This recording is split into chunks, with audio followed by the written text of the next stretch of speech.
Aha! My timing's perfect, right? At least I think it is. I rolled right over, right? The transition from the end of the guitar riff to like right into me going aha, right? It was perfect. I think that was perfect. Anyway, hello. Um, yeah, long week, and it's only Monday. Wow, what about that?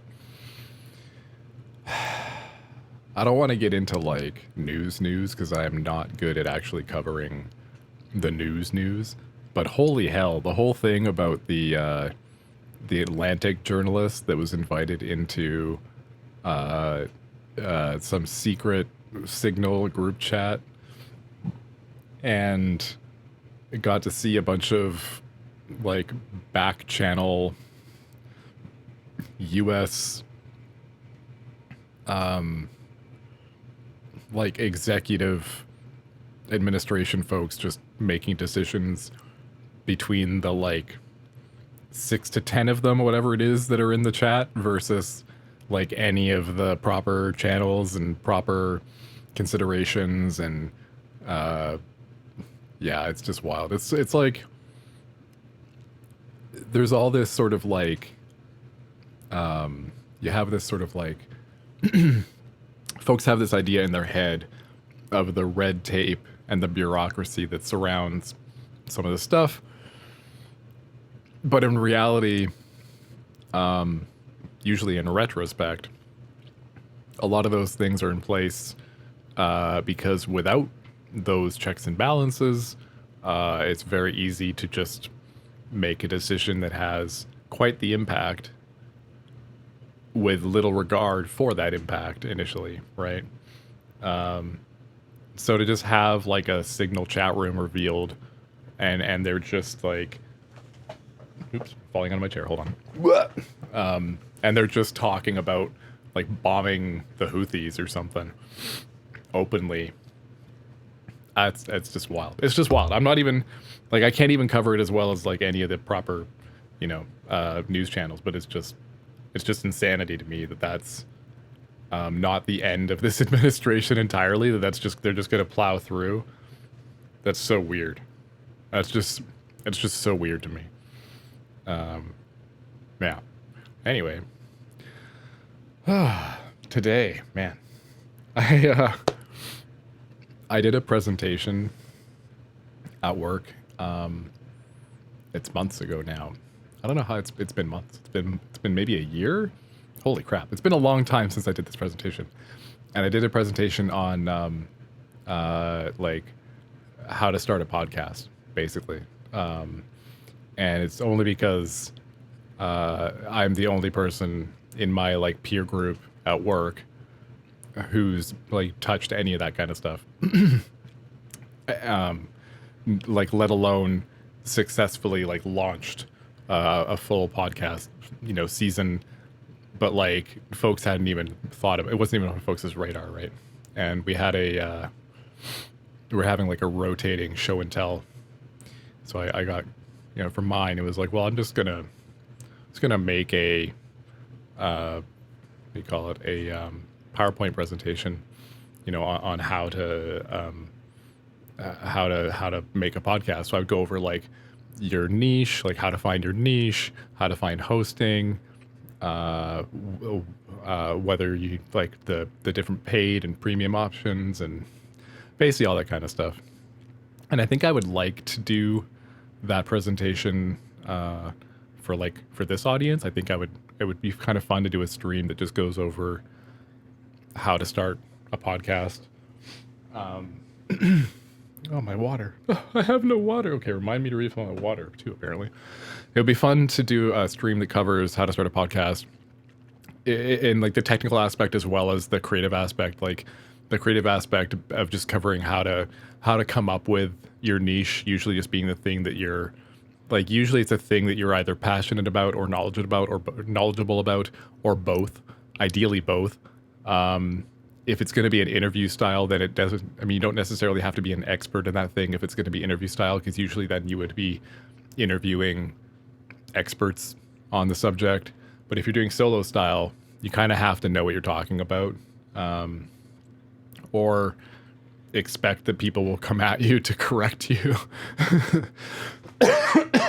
Anyway, so and then like from the technical aspect, where to host, the different kinds of hosting services. There's a bazillion different, there's like 15 different podcast hosting companies, probably off the top of my head, that we could just list out, and various pros and cons to each, whether they have better or worse support, whether they have cheaper plans, whether they're like they charge per so many downloads, or if it's just flat rate or any of that stuff.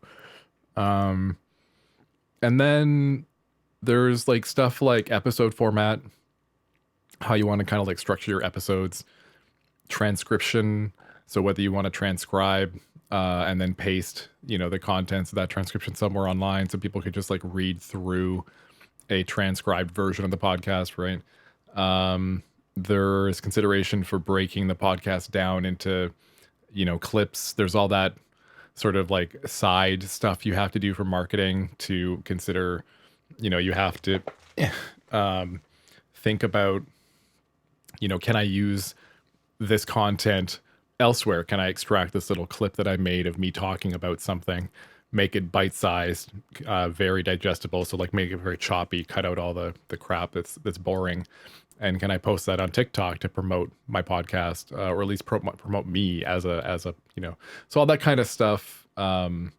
It was all I briefly covered it in my presentation, because my presentation only took about 15 minutes or something like that, and my presentation was on just about like it was about everything. It was just start to finish. So you want to start a podcast? Here's what you have to consider. Oh, I covered hardware too. So microphones, whether you need an interface, depending on the kind of microphone you buy. Like we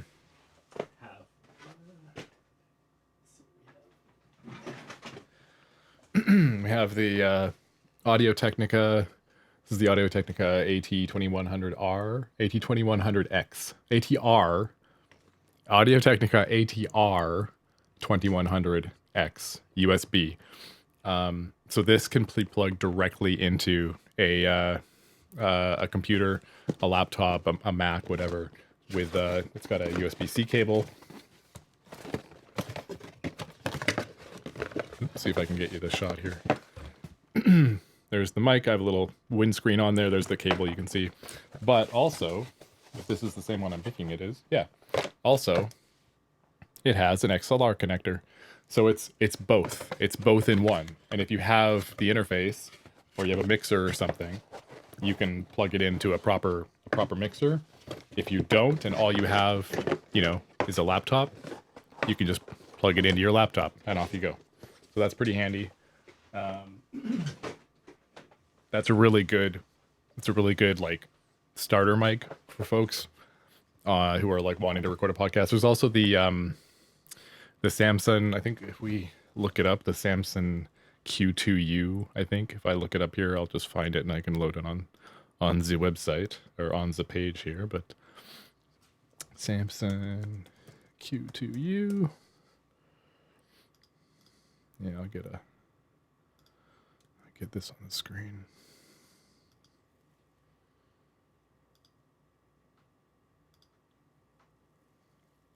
There it is. So the Samsung Q2U is another very affordable, affordable mic. Blue. I don't like that I'm logged in here. I don't like that Amazon knows who I am. It actually doesn't, but it knows my location info, which I don't like. I don't like that. That's very uncool. Anyway, that's the Samsung Q2U. Is a very affordable entry-level mic for podcasting as well. Same deal. I think it's got USB and XLR on it, so you can use both if you need to. And then, there's like simple stuff like the Shure SM58, which is like it's a very typical stage mic, like any of the mics you would see on a stage for music, with the typical like the metal grated ball-shaped head, very standard look. I mean, literally this. It's literally this look. Oh, hold on. I'm on the wrong scene. I'm on the wrong scene. It's literally this look, like that. It's this very iconic look. The Shure SM58, but that mic is like industry standard for musicians to have on the stage. It is rock solid. You can drop that mic, it will continue to function. You can scream into that mic, it will not die. Yeah, the Shure SM58 is like a guaranteed buy. Just if you can find that mic, have one, because they're just so useful. If you have a very noisy environment, you got that. You just point it directly at your face, talk loud, you'll get something into it. If you're in a treated environment, then you can get away more with, like, I've got an AKG P420 here, which is it's a condenser. It is it's a little more, it just picks up more of what's going on. Therefore, you have to be in a more treated space, because if you're not, you'll be picking up a lot more random noise happening that you don't control, that you don't want people to hear, but they will. So if you're, again, there's just a bunch of different options. So we can do a stream where we cover all that stuff, because we could probably do a stream on just like microphones for podcasting versus microphones for streaming. Because I don't even like, yeah, there's just so many options. Good stuff. Okay. The content that I actually wanted to get to tonight is a video, it's like a TED Talk style, but it's actually DEF CON talk.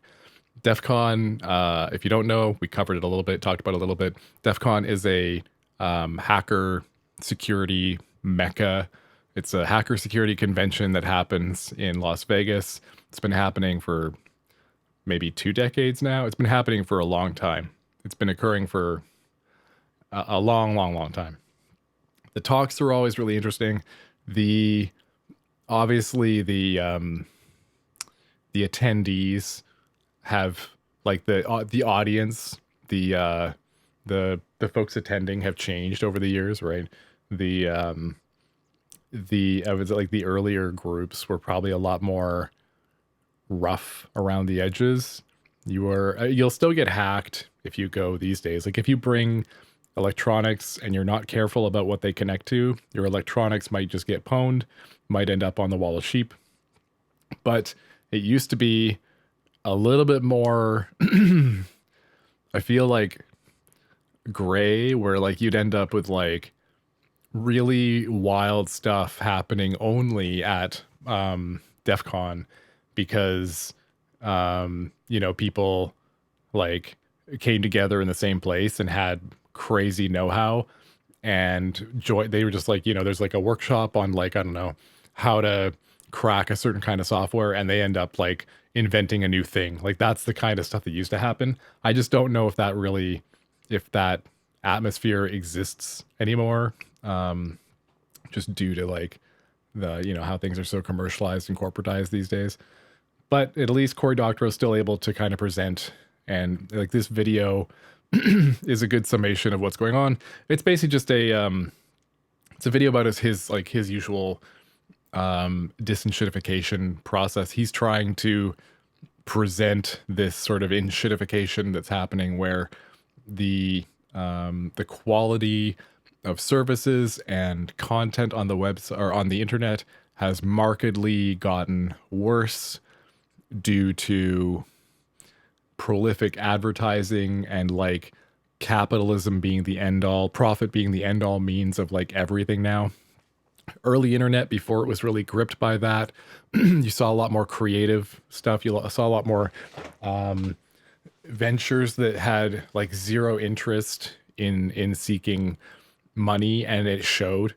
And there was a lot less clones of companies. There was a lot less businesses in general that had a flashy presence. It was just a lot more, I don't know, it felt a lot more grassroots and real, even with the people that were just getting online, because the companies just getting online in the beginning had no idea how to utilize the internet. And now that folks have realized that, there's all these different ways to automate your SEO to match this and match that and do these things that all happen behind the scenes. But all of those things contribute to an ecosystem where like you have to do all these things to stand out, because there's all this garbage of other sites that are trying to do those things to make their site stand out. And therefore, none of those ranking algorithms are useful anymore. None of the things that people used to rely on for like, how relevant is this website? It's tracked by how many people link to it and how many people visit it on a certain number of days with from those backlinks, and how many of those backlinks go to sites that have keywords that are similar. None of that matters. I mean, it's all still there and people are all still trying to game those things, but none of them matter anymore because like you've just gone back to talking like you hear about a website via word of mouth or on some other like, I don't know, like lower technology medium. Like you'll hear about a website from a podcast, which is just an audio thing now, right? Like you don't need to know another website to hear a podcast, and you can hear about a website on a podcast. So it's, I don't know, it's just like that you're not like, search engines are becoming more useless, right? Like Google now tries to give you an AI summary at the top, which is just garbage. The content, the search results, the first page of search results is no longer actually nearly as relevant as it used to be. The second page is just full of spam sites that are just trying to get the keyword stuffing going so they can like get a click. All of that exists. It never even like, there was a point where none of that stuff existed because nobody realized that they could just mass produce those sites to game the system, to do all the different steps that are required to allow those things to happen and for those to become almost like a norm now. It's just like none of that used to exist. So Cory Doctorow does a good summation here of like why it sucks. So if we go into this screen share, there we go. Let's see. Let's listen to Cory do his thing.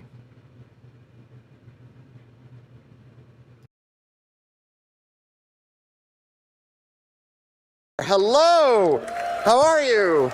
Nice to see you. Thank you to DEFCON. Thank you especially to the goons and the other volunteers who are out here busting their humps so we can have such a great time. And thank you all for coming. I thought I had 50 minutes. I have 45. I'm going to talk fast. And instead of Q&A, there's a bookseller in the book signing areas bringing in some of my books. You don't have to buy a book. Just come over and say hello.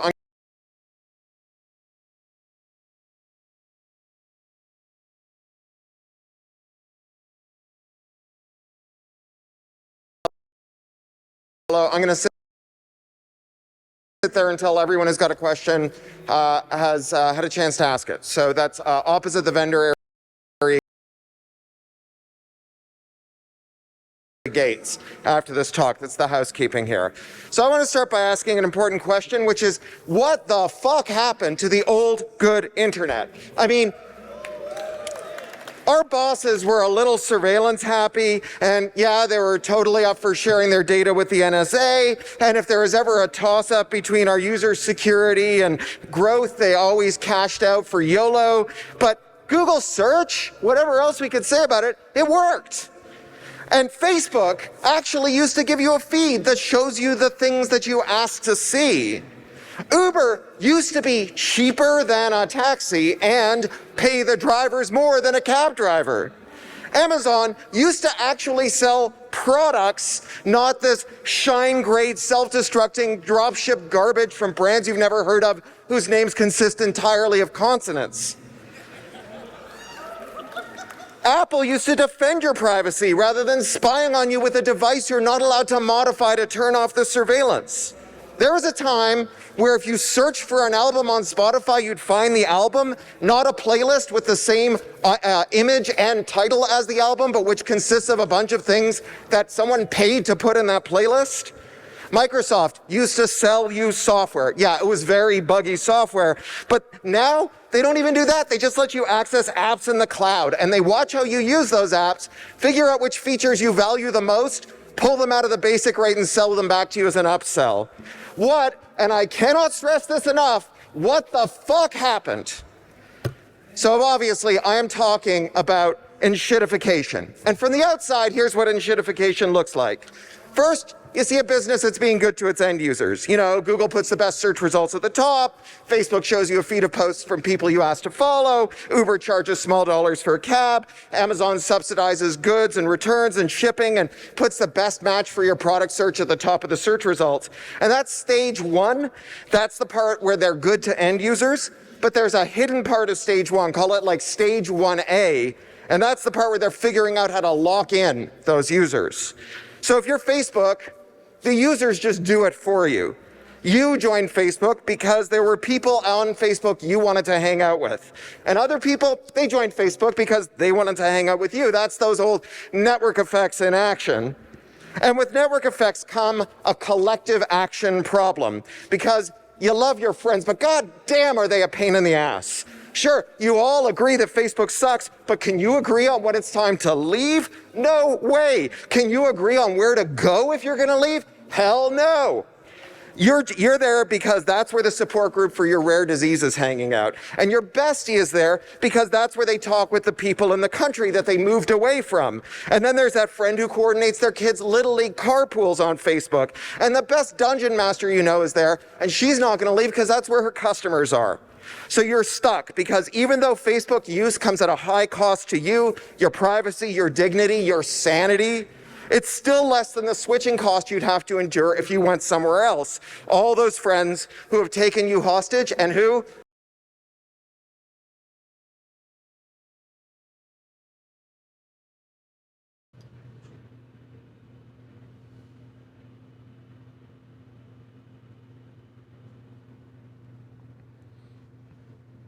All right. Sorry. Just checking something.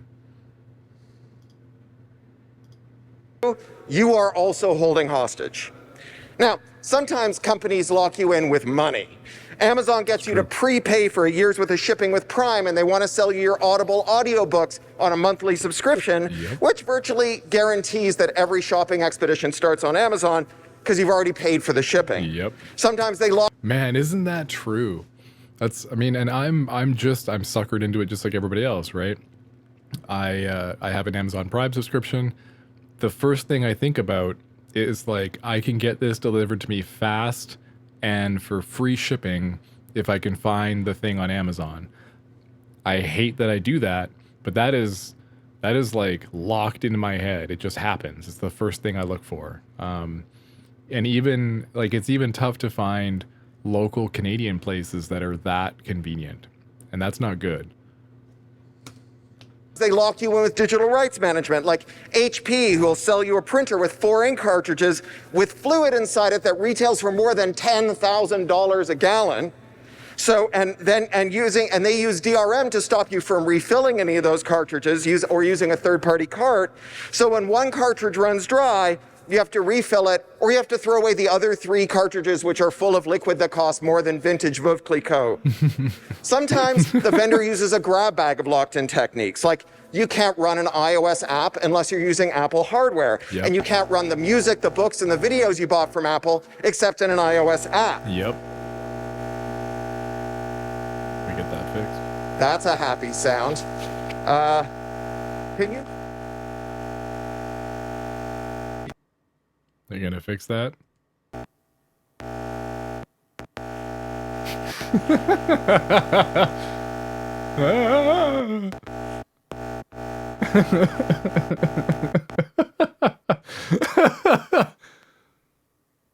And muted.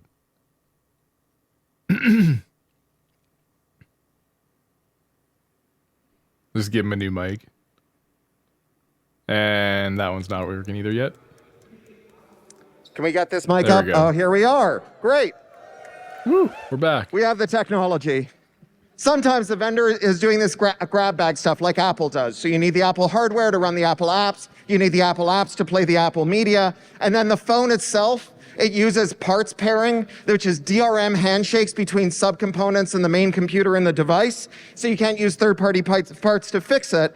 And every part in that device, in your iPhone, has got a microscopic Apple logo engraved on it, so that if it gets broken up for parts in the Far East and shipped back to the US, they can ask US Customs and Border Patrol to seize it at the border as a trademark violation. That's some real thinking different.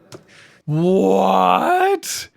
They use the tiny Apple logo as a way to, as a basically a canary for a way to leverage trademark violation? Bro.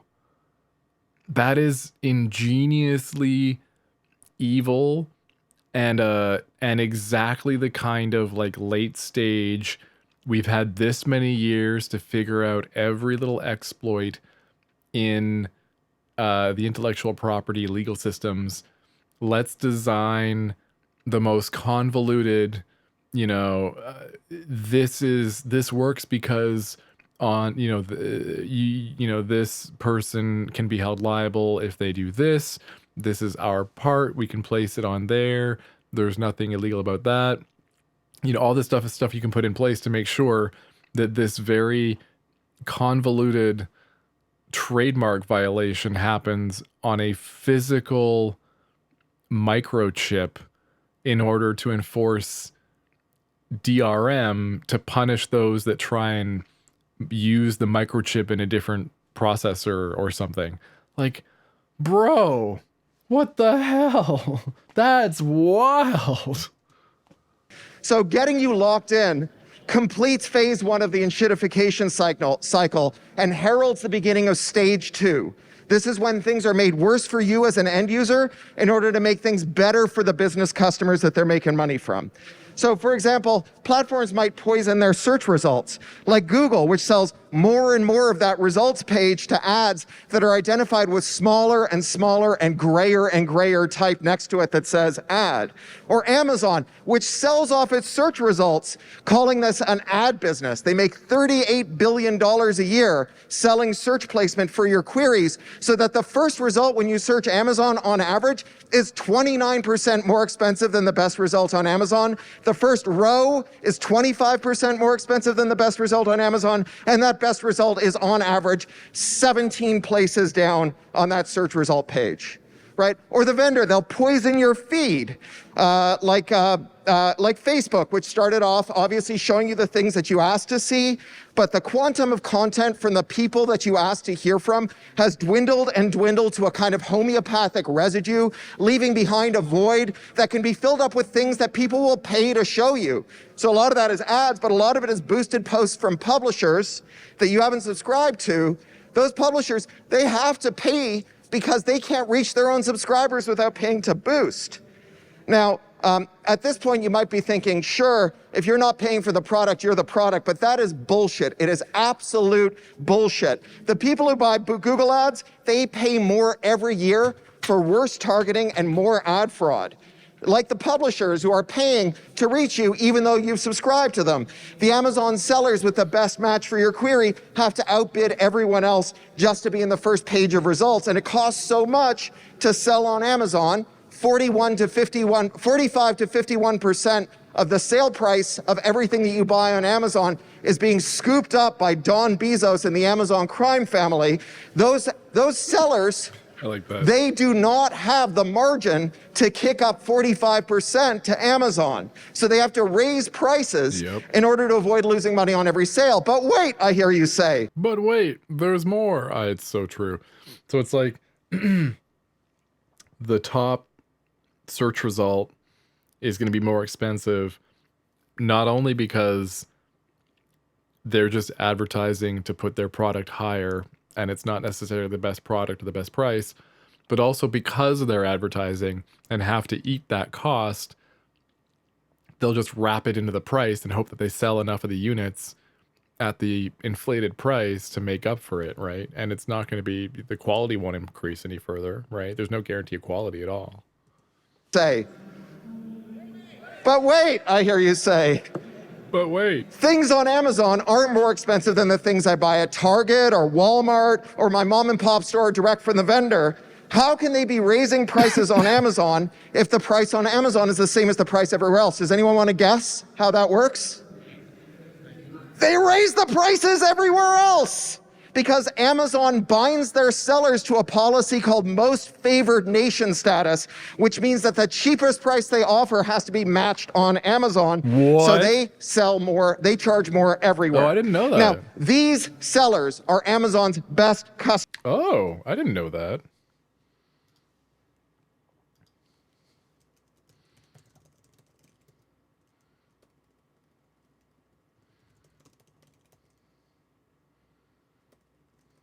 What did he call it?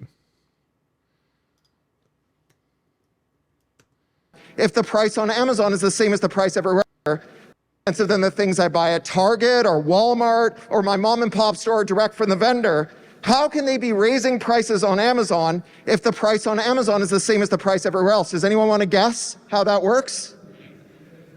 They raise the prices everywhere else because Amazon binds their sellers to a policy called most favored nation status.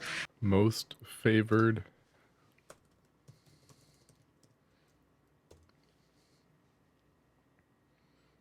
Yo.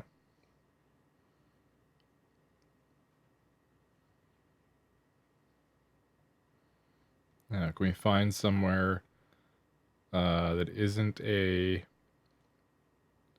Nope. Okay, we're just going to different law firm blogs. Apparently. Amazon's most favored nations policy scrutinized under Sherman Act. I don't know what that is either.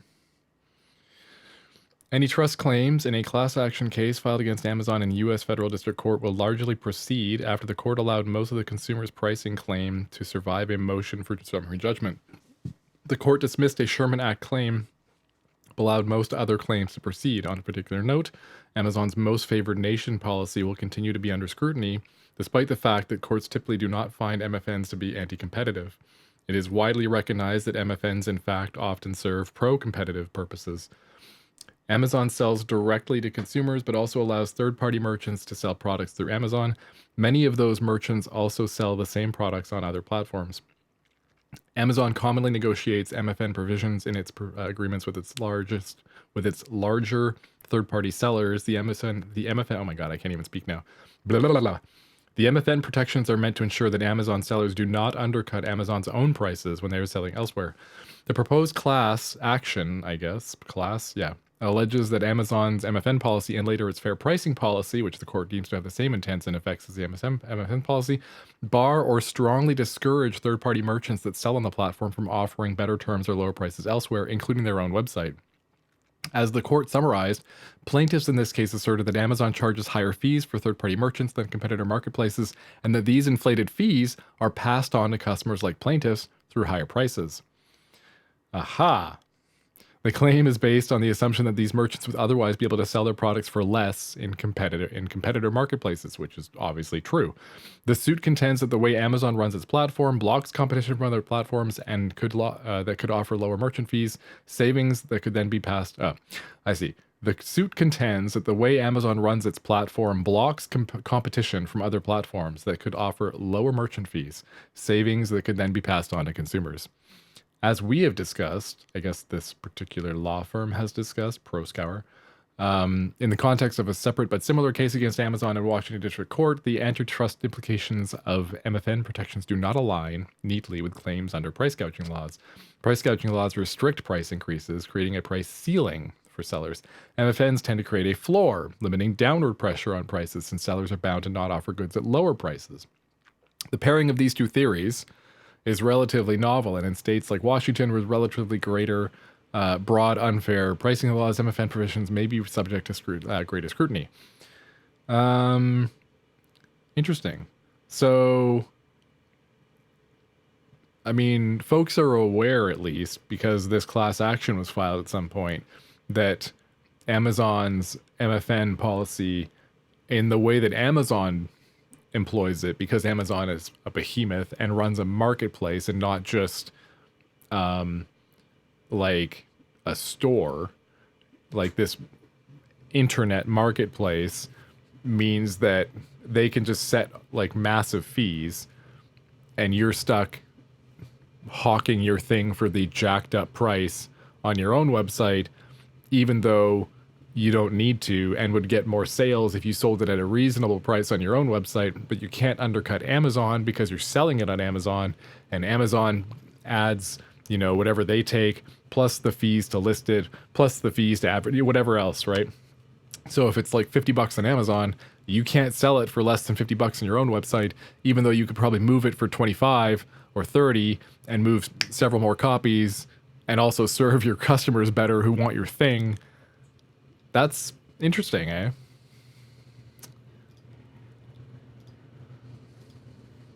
Which means that the cheapest price they offer has to be matched on Amazon, so they sell more, they charge more everywhere. Now, these sellers are Amazon's best customers. They are paying for the product and they are still getting screwed. Paying for the product does not fill your vapid boss's shriveled heart with so much joy that he decides to stop trying to think of ways to fuck you over. Look at Apple. Remember when Apple offered every iOS user a one-click opt-out for app-based surveillance, and 96% of iOS users ticked that box, the other 4% being drunk, confused, or Facebook employees? I mean, this cost Apple $10 billion, or it cost Facebook $10 billion in the first year alone, and we love to see it, but did you know that at the same time, Apple turned on iOS spying that gathered exactly the same data on iOS users for exactly the same purpose, for ad targeting for its own ad network, and did not give them any way to opt out, and lied about it. Now, your iPhone is not an ad-supported gimme. You paid $1,000 fucking dollars for that distraction rectangle in your pocket, and you are still the product. What's more, Apple has rigged iOS so that you can't mod the OS to block that spying. If you're not paying for the product, yeah, you're the product. But if you are paying for the product, you are still the product. Just ask farmers who shell out 6 figures for mission-critical tractors, but can't actually use their tractors when they swap parts into them after they break down until the manufacturer charges them $200 to send a guy to the end of a lonely country road and type an unlock code into the console. John Deere is not giving away tractors. Give John Deere $500,000 for a tractor and you will be the product. Please. This is entirely 100% true, by the way.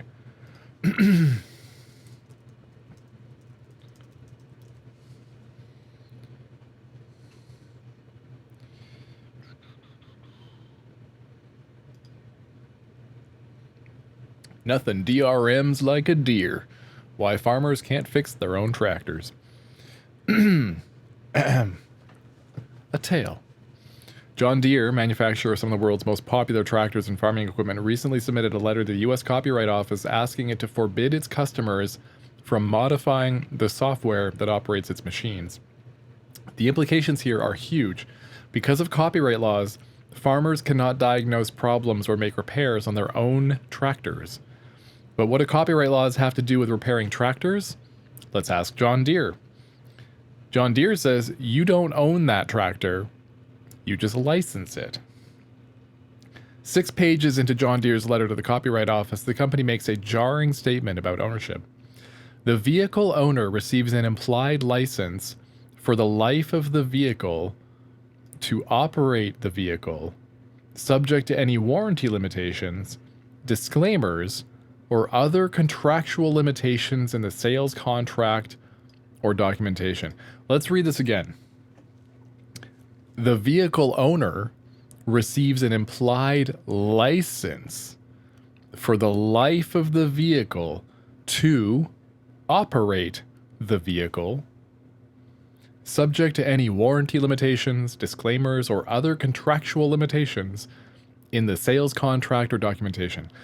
Over the last 2 decades, a number of companies have used the Digital Millennium Copyright Act. God, it's hard to say that. The Digital Millennium Copyright Act, which made it illegal to circumvent a copy protection system known online as Digital Rights Management, or DRM, to argue that consumers do not own the underlying software of the products they buy. This claim has been made most commonly about computers and smartphones, though cars and even coffee makers have recently come into the mix. And because modern tractors are technological wonders with lots of computer code under the hood, they're no exception. Bottom line, according to John Deere, if you strip the DRM off your tractor to modify its behavior or run diagnostics, you are in violation of the DMCA. iFixit's CEO Kyle Wiens explains, product makers don't like people messing with their stuff, so some manufacturers place digital locks over software. Breaking the lock, making the copy, and changing something could be construed as a violation of copyright law. So if you purchase a tractor and tinker with its software, you are a pirate, even if you aren't sharing illegal copies of that software, in the eyes of the law, that is. After Wiens' story got people talking about John Deere's DRM policies, the company issued a letter to help dealers answer customer questions about ownership and copyright. John Deere dealers. As you may know, Wired Magazine has posted an online editorial criticizing Deere for taking steps to protect its intellectual property rights in software code embedded in Deere equipment. The full editorial is available at, and they link to the Wired article that broke in 2015 about this. The author of the editorial mistakenly claims that Deere takes the position that John Deere customers do not actually own their John Deere equipment. While untrue, except it says it in the statement, this claim is not surprisingly generating concern and questions from you and our customers. To not only help you understand Deere's position, but also help you respond to customer inquiries, consider the following. This reads like something out of like 1984. There is no question that Deere customers own the equipment that they purchase. There has never been any question that John Deere customers own the equipment that they purchase. All right, moving on. That was weird. I just had this like brain fart thing where like reality just kind of disappeared for a sec. Weird. Deere's number one priority is to design and manufacture safe equipment that provides value and performance for our customers. As designed, our software enables equipment to perform safely, efficiently, and accurately. All right. Similar to a car or computer, ownership of equipment does not include the right to copy, modify, or distribute software that is embedded in that equipment. A purchaser may own a book, but she does not have a right to copy the book, to modify the book, or to distribute unauthorized copies to others. All right. Current copyright law makes it illegal to bypass security measures and equipment that prevent unauthorized access to copyrighted works, including software related to guidance, engine performance, and entertainment functions. Entertainment functions on your tractor? All right. Also, engine performance? Like, so if the software isn't there, you can't drive tractor, so then tractor fail, so then tractor useless, so then you don't own your tractor. I mean, this is John Deere just covering their asses, obviously, but let's continue. A proposed revision of the current law would allow owners of equipment, including Deere competitors or software developers, to access or to hack, all right, Deere's protected software to repair, diagnose, or modify any vehicle software.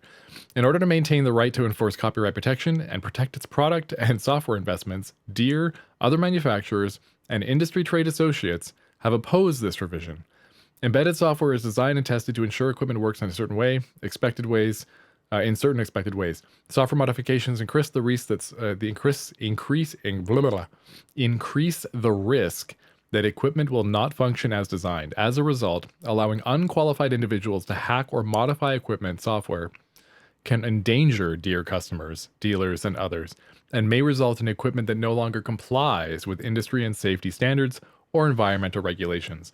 I mean, that's the usual scare tactic of like, but if we don't control it, we can't guarantee that it complies anymore, and then we're on the hook and blah, blah, blah. Like, no, that's the whole point of ownership is like,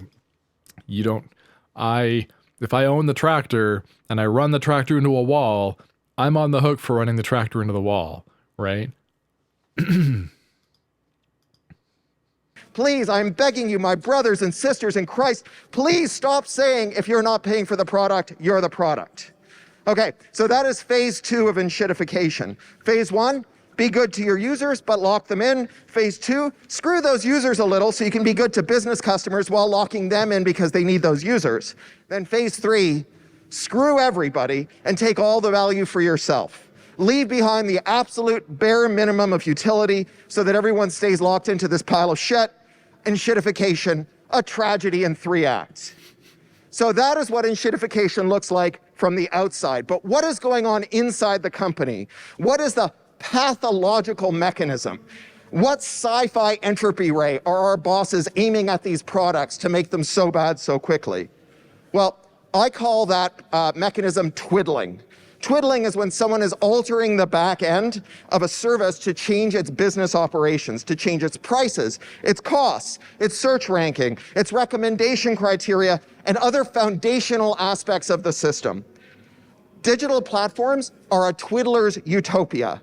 Yep. A grocer would need an army of teenagers with pricing guns on rollerblades to reprice everything in the store if someone comes in who looks like they're feeling spendy.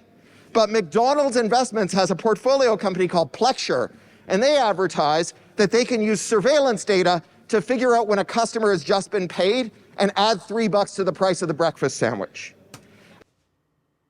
What?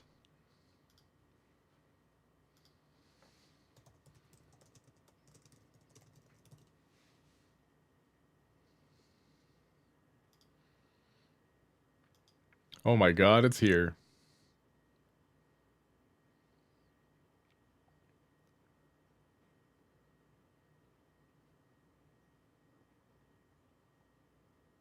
Holy shit. They're using dynamic pricing. For real. Holy shit. This is just one angle. This is just one piece of what he's talking about. Wendy's said the soft part out loud and angered its customers while also earning scorn from politicians eager to scold greedy businesses. The number 2 hamburger chain in the United States created quite the backlash when its new CEO, Kirk Tanner, said that the chain planned to use dynamic pricing. That sounds outrageous, as under that model, your food would cost more during busier times of day. In reality, tons of businesses, including restaurants, use dynamic pricing to control crowds and drive traffic to less busy times of the day or year, depending on your business. Disney World is like the only example of the company that does this with everything, though. Like, they're not a good example. They're just the company that does that with literally Disney World and Disneyland. Disney just does that with all their stuff, right? They've like maximized that.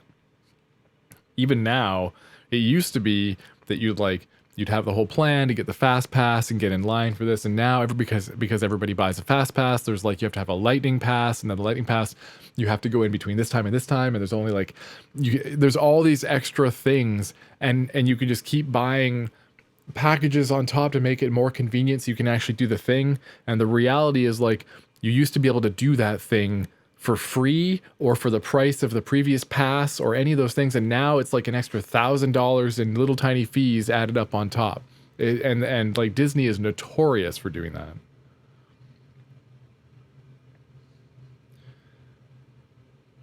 So think of the menu board price as the highest price anyone will pay for that product. McDonald's, Burger King, Taco Bell, Starbucks, nearly every other chain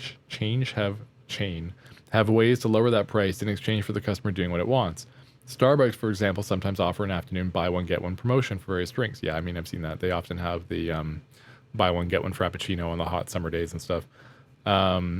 And yeah, I mean, obviously there's like different times of day where it's cheaper.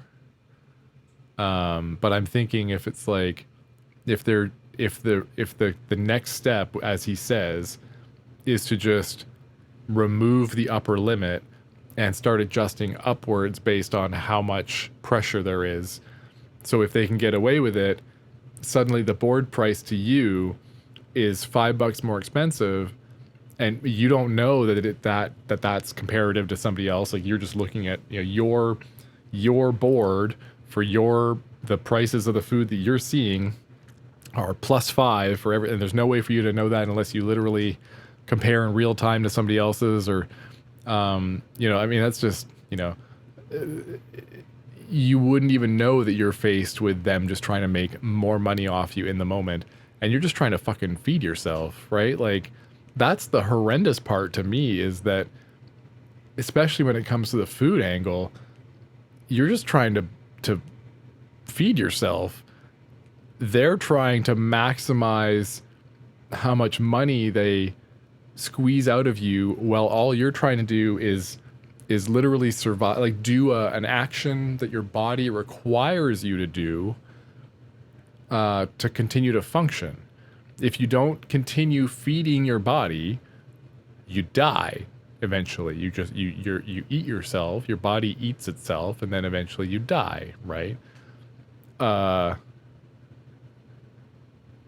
It really grosses me out thinking about any sort of hyper capitalism applied to like food, and especially like fast food.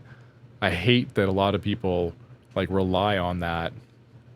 So to make it even more lucrative for fast food chains to be like, you know, open a new McDonald's, you're guaranteed to make, you know, whatever, your millions if you have your McDonald's parked in a good spot or something. And here's how you can maximize your franchise's you know, money if you enable things that we offer you, like dynamic pricing, where like your customers, you know, will be charged more if it appears like they have more to offer. And don't worry about how that's handled, that technology is used or anything. We'll handle that. Big McDonald's Corp will handle that for you. We'll just license you the technology to maximize your profits. It's easy mode for you, the franchisee. And then that just becomes like the norm. And instead of these places actually trying to like do customer service, so it's just like this shift again. It's like the late stage hyper capitalism where the purpose is no longer serving the customer. The actual end goal is growth, profit, cost savings for the purpose of growth, you know, to make, even if they don't get profit, because their cost saving measures mean that, okay, then they get this much more growth. All of that is just about growth. The customer is literally set, like the customer, the products are second to the growth. You can feel it in everything. Like you're not opening a McDonald's to serve a neighborhood. You're opening a McDonald's because it'll make you a bunch of money. And it's like the people who I mean, I'm not saying McDonald's feed the people, but like if it becomes you're opening a supermarket to maximize customer throughput into your, you know, supermarket / whatever else you need in order to make it profitable, blah blah blah. But it's not about serving the people that need a supermarket. It's just about like ad revenue or product placement or whatever. I mean, whatever. I'm just thinking about like this weird future we live in. But like, if that's your purpose, we've moved away from like businesses existing for a reason. Like why are you starting a business? To make money. Well, that's not like it used to be that you'd start a specific business to do the thing that you want to do. If you're good at like, I don't know, stationery, you might actually open a little store. Like if you had enough, if you made enough good stationery that you didn't have anywhere to place it, maybe you'd store it in a little shop. And maybe people could visit the shop and buy the thing. Okay, now you have a store. Now you have a stationery store, right? Now you're selling stationery. You have a stationery store. Once you have a stationery store, now you're looking how to sustain, pay the rent in your little stationery store and all this stuff. But now it's very much about like, well, I think if I opened a TikTok shop selling blah, blah, blah, I could just make a bunch of money. Like, but you're just contributing to like the uselessness of hypercapitalism, because like you're not going to produce anything that anybody wants. That's not why you're getting into it. You're getting into it because you see dollar signs and because it's been advertised to you that that's a solution to your lack of dollar signs is all just like do this and you can produce a thing that nobody wants. But you know, if people buy it, then you make money and blah, blah, blah.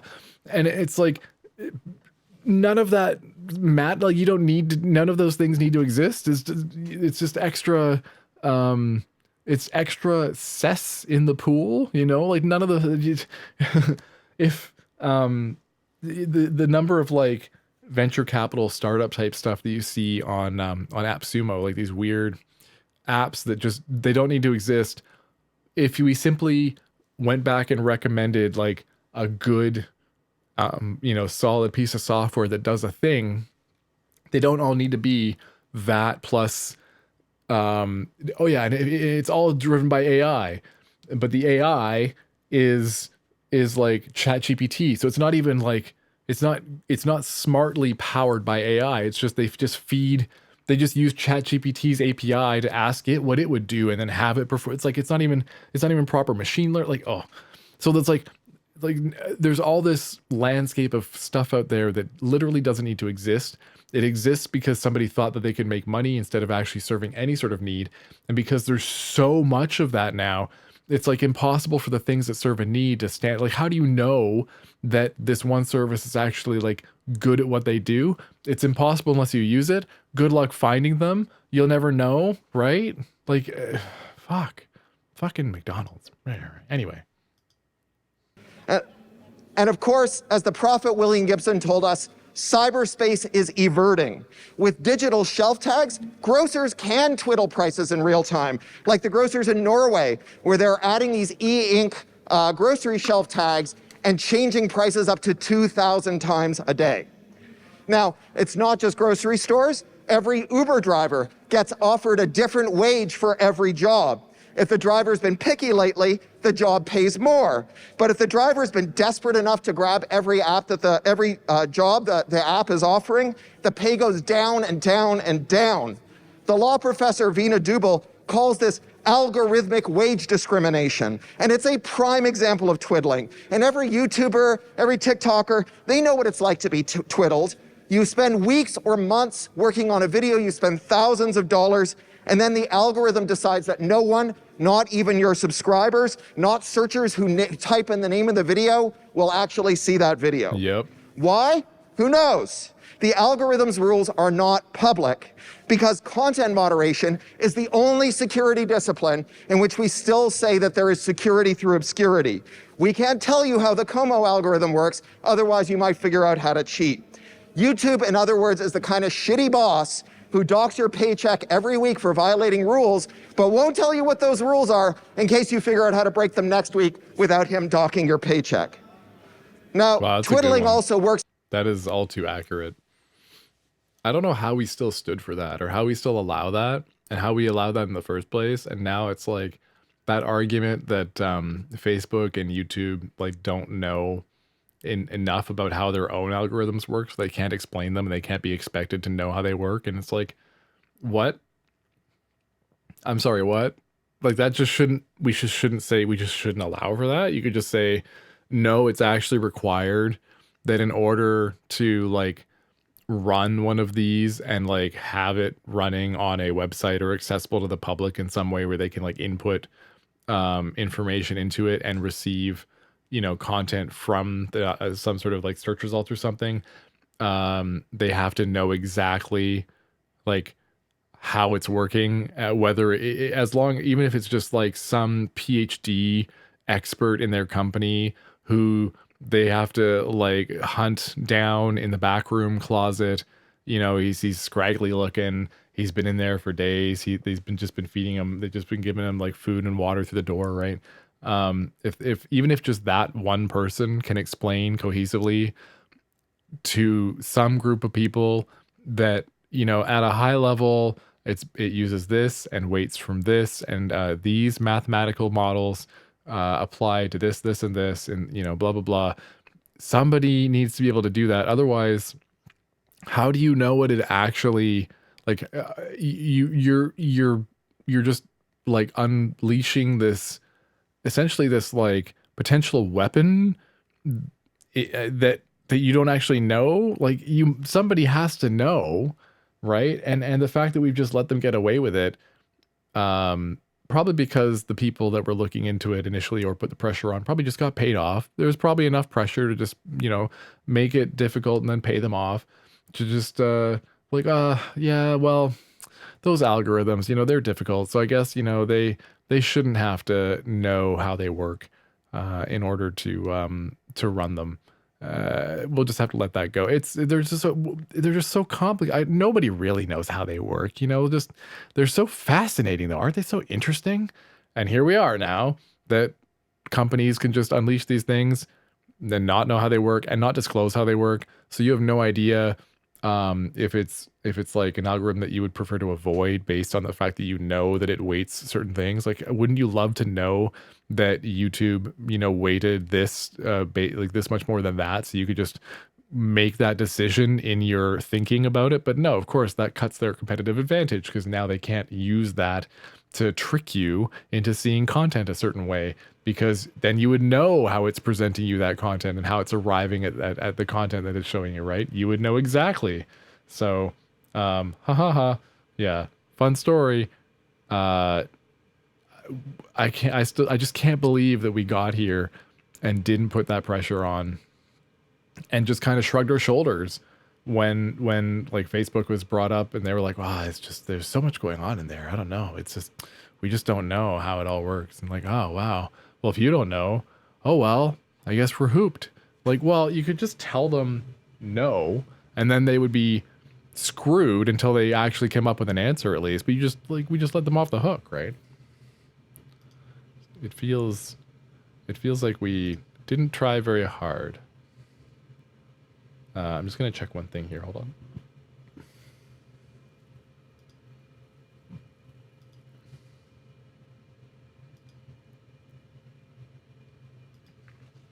Test 1 2. I can't tell if it's if my audio and video are desynced or not. I think I look fine on the screen here, but like I can't. When I was looking over there, I was checking, and it felt like my voice was like a split. I don't know. I can't tell, but it shouldn't. I don't know why it was doing that. Anyway, I just now if you're watching, you won't be able to unsee that, right? I'm sorry, but it was on my mind. Okay, Cory, take us home. It works in some users' favor, of course. Sometimes platforms twiddle things to make things better for some of their end users or business customers. So the best example I know about this comes from the Forbes journalist Emily Baker White, who broke a story about how TikTok has a feature on its back end that its strategic managers can use called the heating tool. When a manager applies the heating tool to performer's account, that performer's videos are thrust into the feeds of millions of users without regard to whether or not the recommendation algorithm would organically recommend that to those viewers. Now, why would they do that? Here's an analogy from my dewy boyhood growing up in Toronto. There was a traveling fair that used to come to Toronto every summer called the Canadian National Exhibition. And if you've been to a fair like the X, you know that you'll always spot some guy on the midway lugging around a giant teddy bear. Nominally, you win those teddy bears by getting 5 balls in a peach basket. But to a first approximation, no one has ever gotten 5 balls in a peach basket. That guy won his teddy bear because a carny gestured at him and said, fella, I like your face. I tell you what I'm going to do. You get just 1 ball in that peach basket. I'll give you a keychain. You got 2 keychains. I'll let you trade up to the teddy bear. That is how that guy got the teddy bear, which he is now doomed to drag up and down the midway all goddamn day. Now, why did the carny give away the teddy bear? Because it turned that guy into a walking billboard for the midway games. If that dopey-looking Judas goat can win a giant teddy bear, then maybe you can too. Except you can't. TikTok's heating tool is a way to give away extremely tactical giant teddy bears. When someone at the TikTok Brain Trust decides they need more sports bros on the platform, they pick out 1 bro at random and they make him king for the day. They heat the shit out of his account. That guy gets a bazillion views and he starts running around in all the sports bro forums, trumpeting his success. I am the Louis Pasteur of online sports bro content. The other sports bros pile in and they start retooling to make video that complies with the idiosyncratic requirements of TikTok. And when they fail to get giant teddy bears of their own, they assume it's because they're doing TikTok wrong, because they don't know about the heating tool. Right. But then comes the day when the TikTok Star Chamber decides that they've got enough sports bros on the platform, so they take the heat off that one lucky sports bro, and maybe they start heating up some lucky astrologer. Giant teddy bears are all over the place. Those Uber drivers who the New York Times lavished so much ink on, who are making $100,000 a year driving for Uber, or the Substackers who are rolling in dough, or Joe Rogan's $100 million Spotify playout. Yep. Those are all people who are the unwitting recipients of giant teddy bears. Yep. And those giant teddy bears are a goddamn bargain because every dollar you spend on a giant teddy bear turns into $5 or $10 worth of free labor from people who think that they have a shot of earning one of their own. Now, platforms can play games with every part of their business logic in highly automated ways. That allows them to quickly and efficiently siphon value from end users and give it to business customers, from business customers back to end users, and then back again, hiding the pea in the shell game at machine speeds until they've got everyone so turned around that they can take all the value, they can take all the value for themselves. That's the how. How the platforms do that trick where they are good to users, then they lock those users in, then they take something away from those users and give it to business customers and lock them in, and then they take the value for themselves. So now we know what is happening, we know how it's happening, all that's left is why is it happening? Now, on the one hand, there's an answer to this question that's pretty goddamn obvious. The less value that a business gives to its suppliers, its customers, its workers, the more value there is left to divide among the executives and the shareholders. Companies, but that why doesn't tell you why now. After all, companies could have done this shit any time over the last 20 years, why now? but by and large they didn't, and when they did, they turned themselves into piles of shit and they got treated like piles of shit. Yeah. So there's been a few attempts in the past where this sort of phenomenon hadn't taken hold yet, and the companies that tried to go too far, tried to go too far in that direction, were kind of mocked for it, and people would stick to the companies they trusted. Those companies would crash and burn. They'd be pointed at and laughed as examples of like, well, that's, what happens if you go this route. If you try to, hyper capitalize on your customers and put, growth or profit ahead of actual customer service. But now there's just been enough momentum that those can exist en masse, I guess, because the barrier to entry is so low for like having a website, or, other methods of, I don't know. It's just what is, we'll find We out. avoided them and then they died. Remember MySpace or Yahoo Search or LiveJournal? I mean, yeah, you can go to those domains today and find a bunch of AI slop and programmatic ads, but those sites are gone. And there's the clue. It used to be that if you enshittified your product, bad things happen to your company. Yeah. Now, there are no consequences for enshittification, which is why everyone is doing it right now. So we'll break that down. There are four forces that discipline technology companies. The first one is obviously competition. If your customers find it easy to leave, then you have to worry about them leaving. Now, many factors can contribute to how hard or easy it is to depart a platform. Think of the network effects that Facebook has going for it and the intrinsic cost of going somewhere else and leaving behind the people that you love there. But the most important factor in whether you can leave a platform is whether there's somewhere else to go. Now, remember, in 2012, Facebook bought Instagram for $1 billion. Now, that might seem like chump change in these days of 11-digit big tech acquisitions, but that was a big sum in those innocent days. And it was an especially big sum to pay for Insta. The company had 13 employees, a mere 25 million registered users. But what mattered to Zuck wasn't how many users Insta had, it's where those users came from. Does anyone know where those Insta users were coming from? Facebook. They were leaving Facebook and joining Insta. They were sick of Facebook, even though they liked the people there. They hated creepy Zuck. They hated the platform. And so they left and they didn't come back. So Zuck spent $1 billion to recapture them.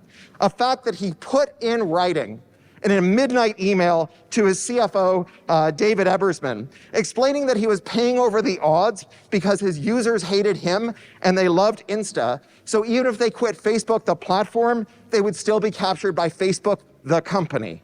Now, on paper, that acquisition is illegal. Normally, that'd be hard to prove because you'd have to prove that Zuck bought them for an anti-competitive purpose. But in this case, Zuck just tripped over his own dick. He actually put it in writing.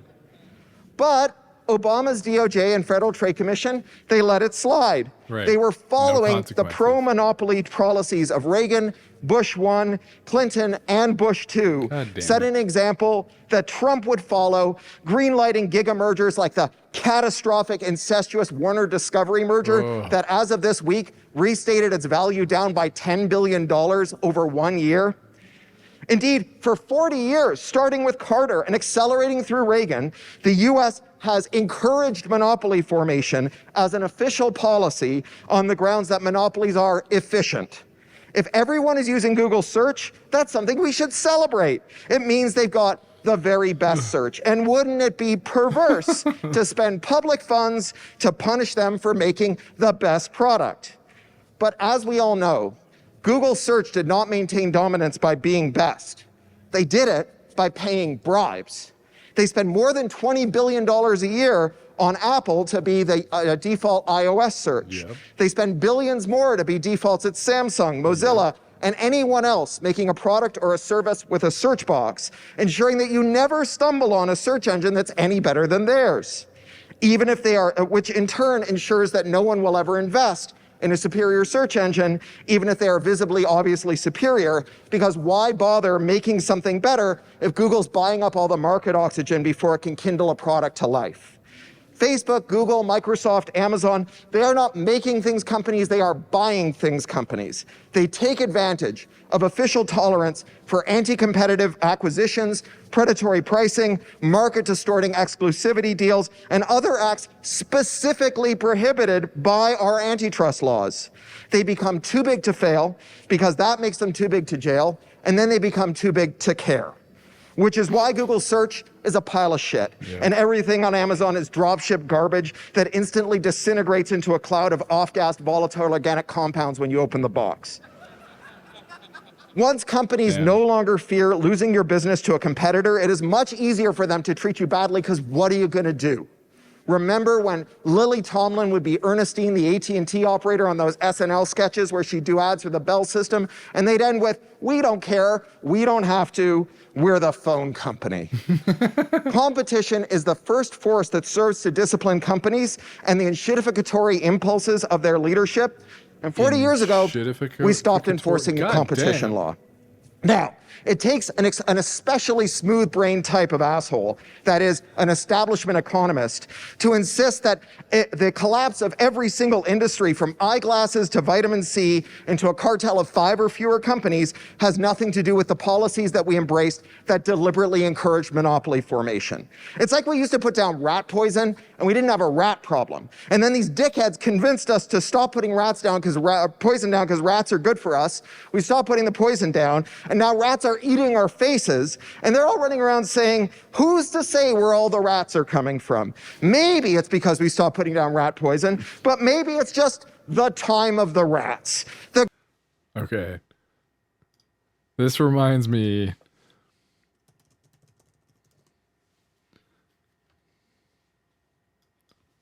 Hold on.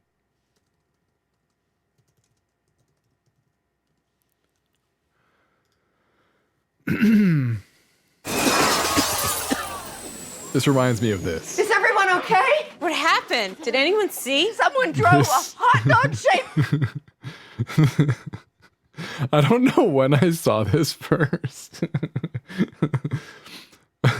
But this is just, I mean, I haven't even seen all of the I think you should leave video like episodes on Netflix, but I've seen this so many times, and this reminds me, like, it's just so situational. It's perfect. Car through the window. Driver's gone. Somebody call the cops. We need to find that driver. They could have killed someone.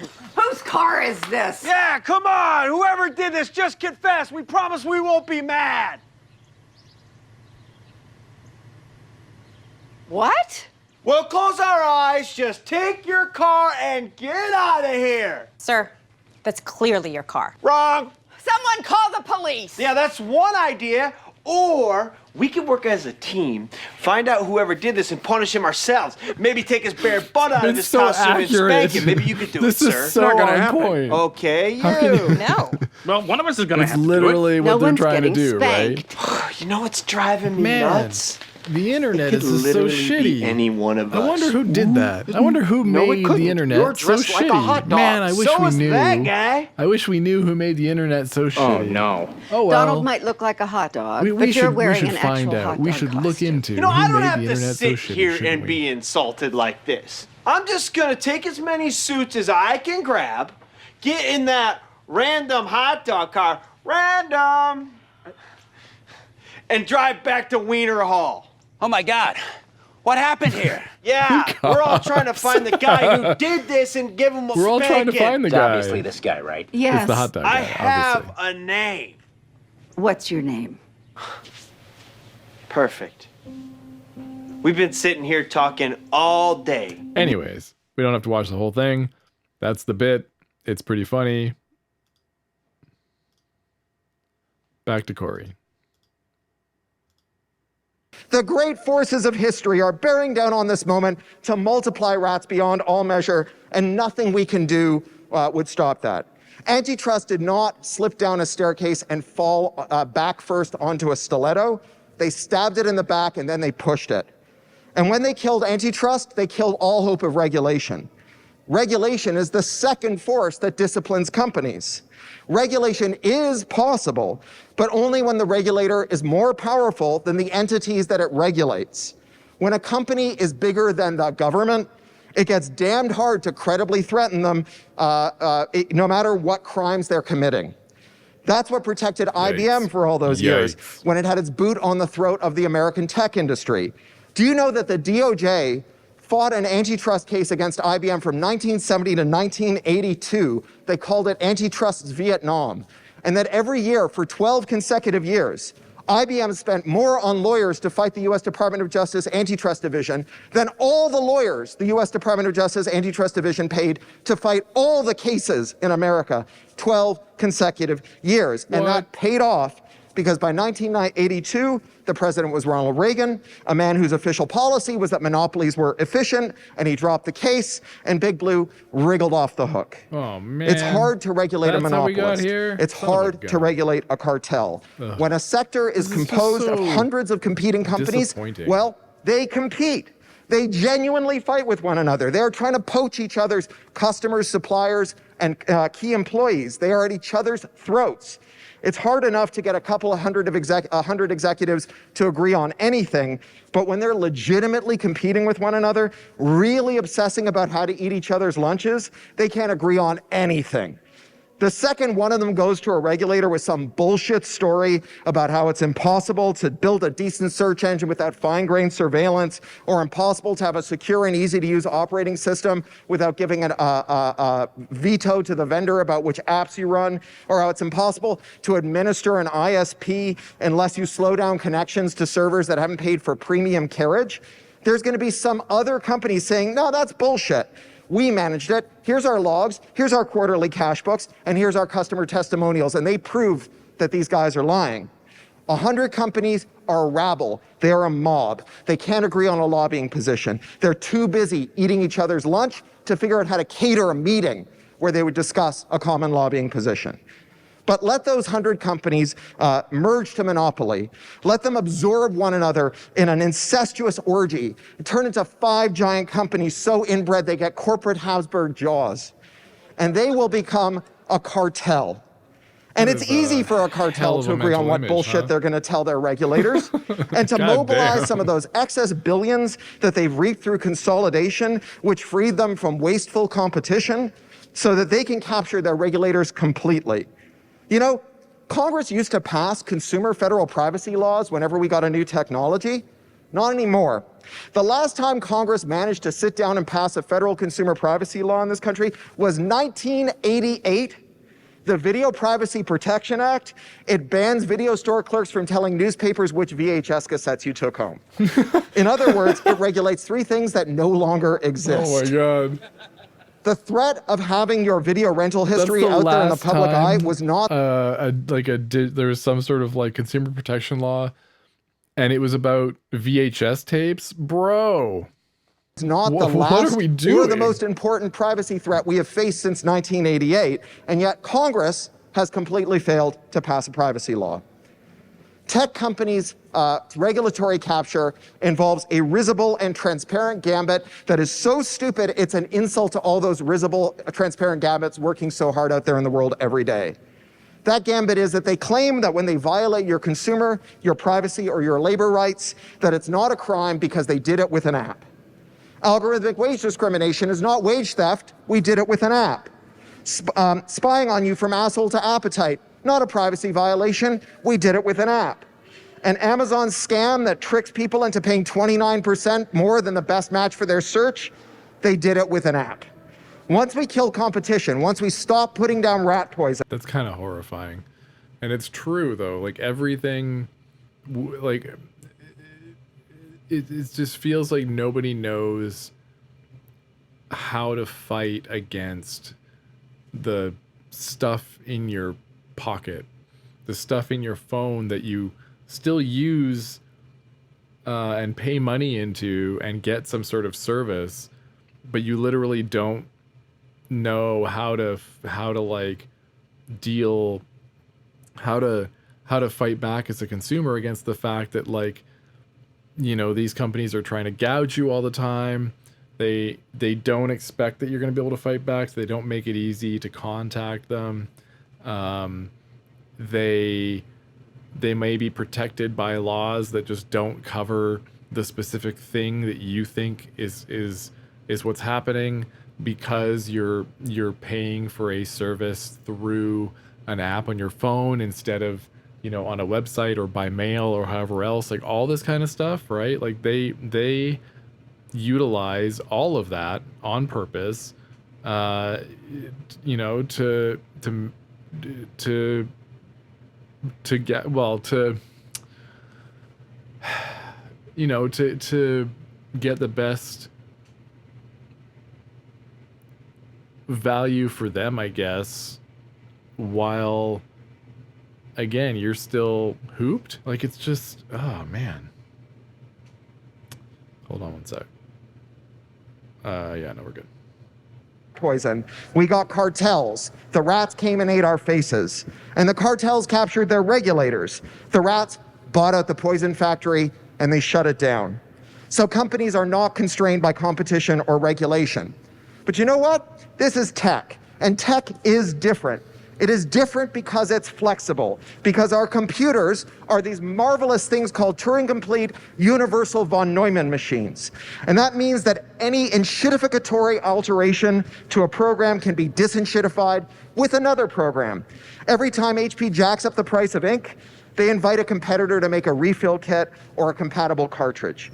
When Tesla installs code that only lets you use half the charge in your battery, they invite a modder to start selling kits to jailbreak your Tesla so you can charge your whole battery. It's true, they do. Let me take you through a little example of how this works.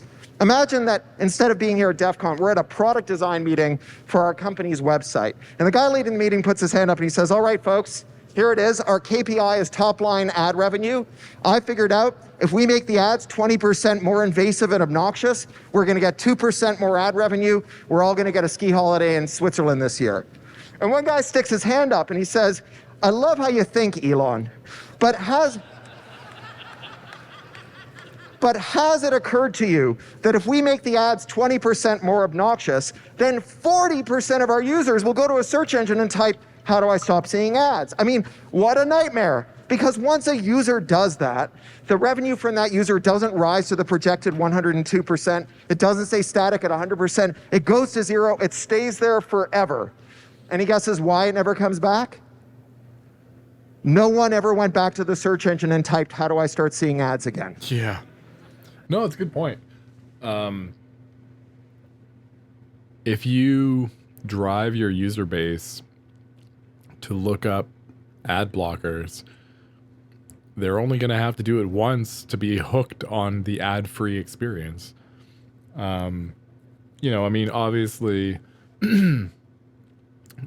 YouTube has this thing where they've now managed to try and clamp down on the ad blocking, but you can buy YouTube Premium, which then doesn't show you any ads.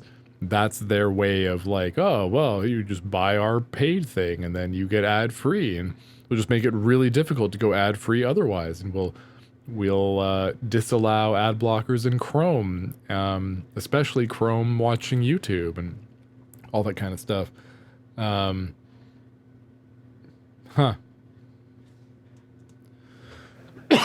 Once the user jailbreaks their phone or discovers third-party ink or develops a relationship with an independent Tesla mechanic who'll unlock all the DLC in their car, that user is gone forever.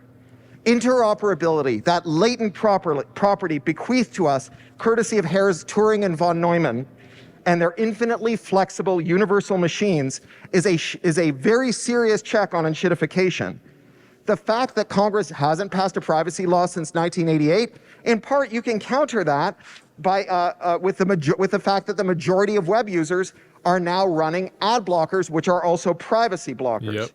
But no one's ever installed a tracker blocker for an app, because reverse engineering an app puts you in jeopardy of criminal and civil prosecution under Section 1201 of the Digital Millennium Copyright Act, with penalties of a 5-year prison sentence and a $500,000 fine for a first offense. So this is why you can't, like, this is why in order to do ad blocking on a phone, there's like the services that offer that you can use their VPN DNS thing where you just have to punch in a different DNS, and they do the thing where they make sure that you only see a bunch of ads that are from blah and they're not yours anymore, all this kind of stuff.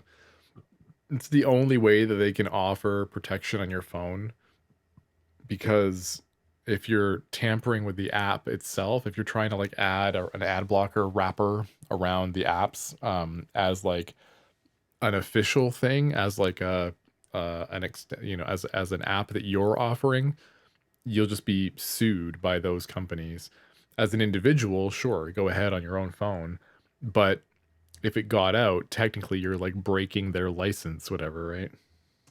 And violating those terms of service puts you in jeopardy under the Computer Fraud and Abuse Act, a 1986 law that Ronald Reagan was stampeded into passing after watching war games and freaking out. Seriously.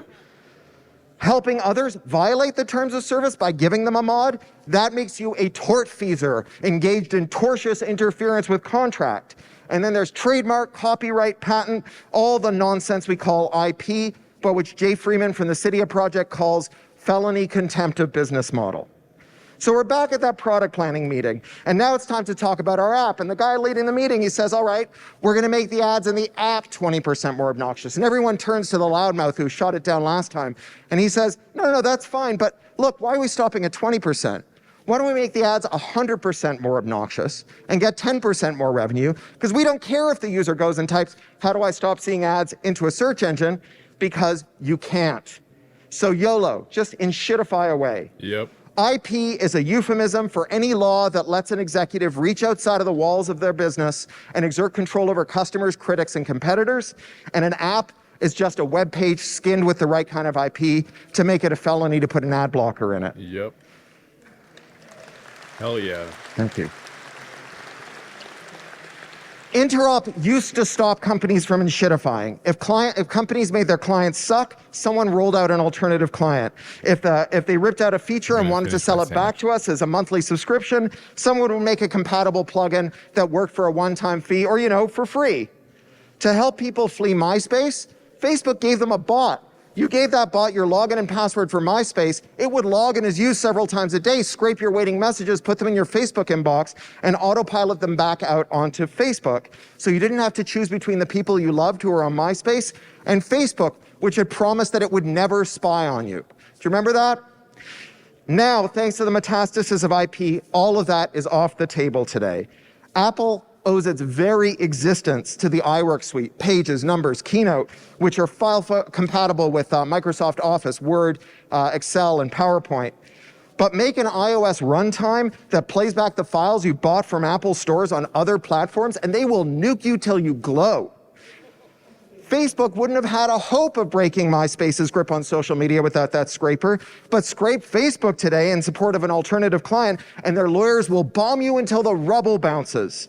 Google scraped every website in the world to create a search index. Try and scrape Google and your head will be on a pike. When they did it, that was progress. When you do it, that is piracy. Every pirate wants to be an admiral. And because this handful of companies has so thoroughly captured their regulator, they can wield the power of the state against you when you try to break their grip on power, even as their own flagrant violations of our rights go unpunished, because they do them with an app. Tech lost its fear of competition. It neutralized the threat from its regulators, and then it put those regulators in harness to attack new startups who might do unto them as they did unto everyone who dominated before them. But even then, there was one force that still kept our bosses in check, and that was us. That was tech workers. Tech workers have historically been in very short supply, and that gave us power, and our bosses knew it. To get us to work crazy hours, they came up with a trick. They appealed to our love of technology. They told us we were heroes of the digital transformation, that we would organize the world's information and make it useful, we would bring the world closer together. They brought in expert set dressers to turn our workplaces into whimsical campuses with free laundry, gourmet cafeterias, massages, kombucha, and a surgeon on hand who would freeze your eggs so you could work through your fertile years. They convinced us that we were being pampered rather than being tricked into working like government mules. Now that trick, it has a name. Fobazi Ettar, the librarian, she calls it vocational awe. But Elon Musk just calls it being extremely hardcore. And it worked well. We did put in some long ass hours, but for our bosses, this trick failed badly. Because if you miss your mother's funeral in order to hit some deadline, and then your boss orders you to enshittify the product you missed the funeral for, you are going to experience a profound moral injury, which you are absolutely gonna make your boss very aware of. Because what are they gonna do, fire you?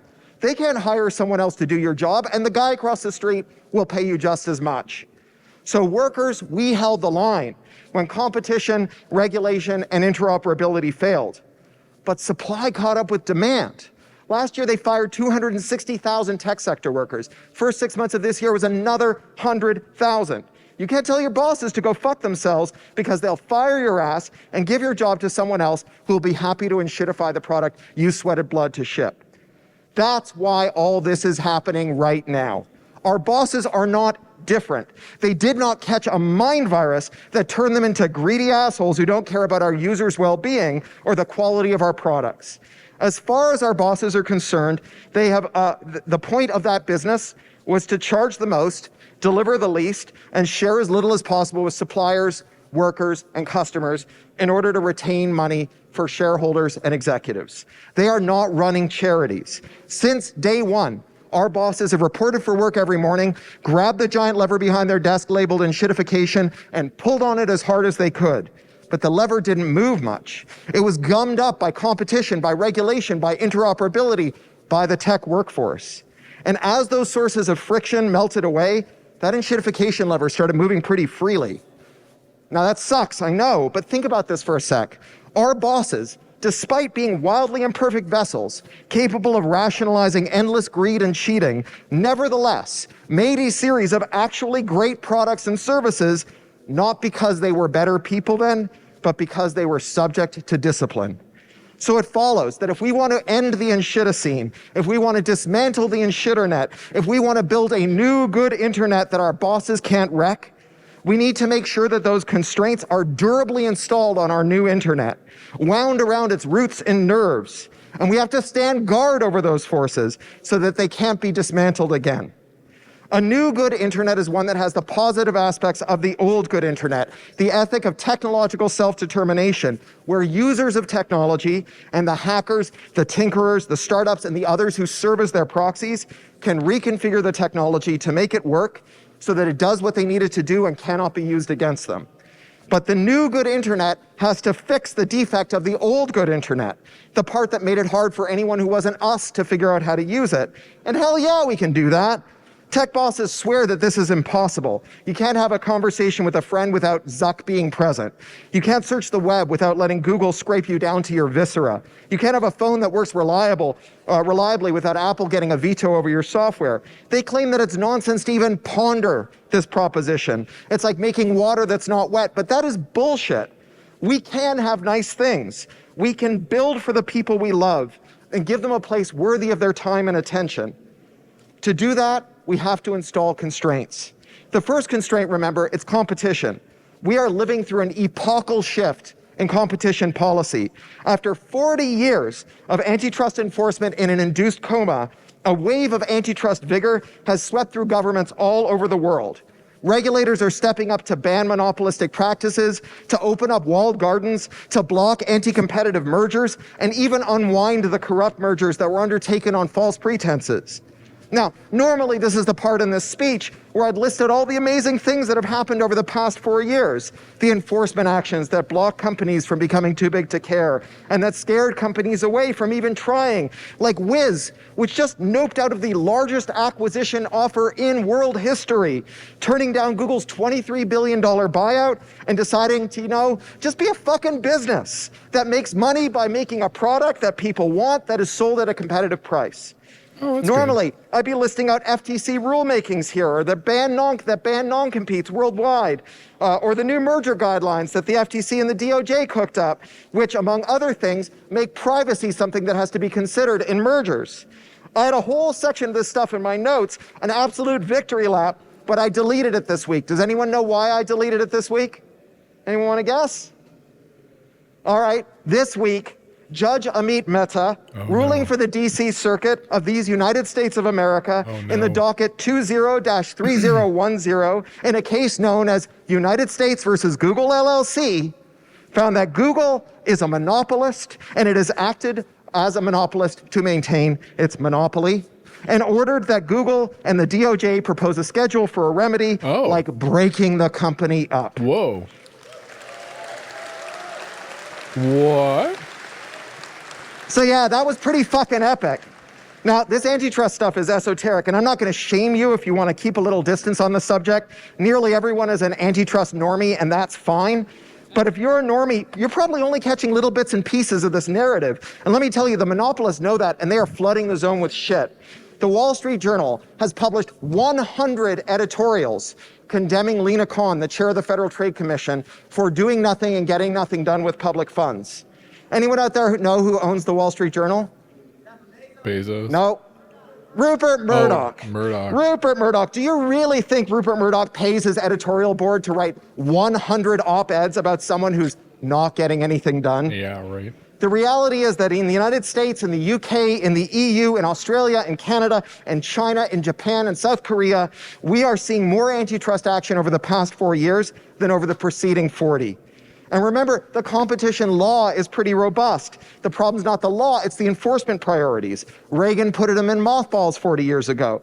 But that is an elegant weapon from a more civilized age, and it has found its way into the hands of people who sure know how to use it. And they are swinging for the fences. So next up is regulation.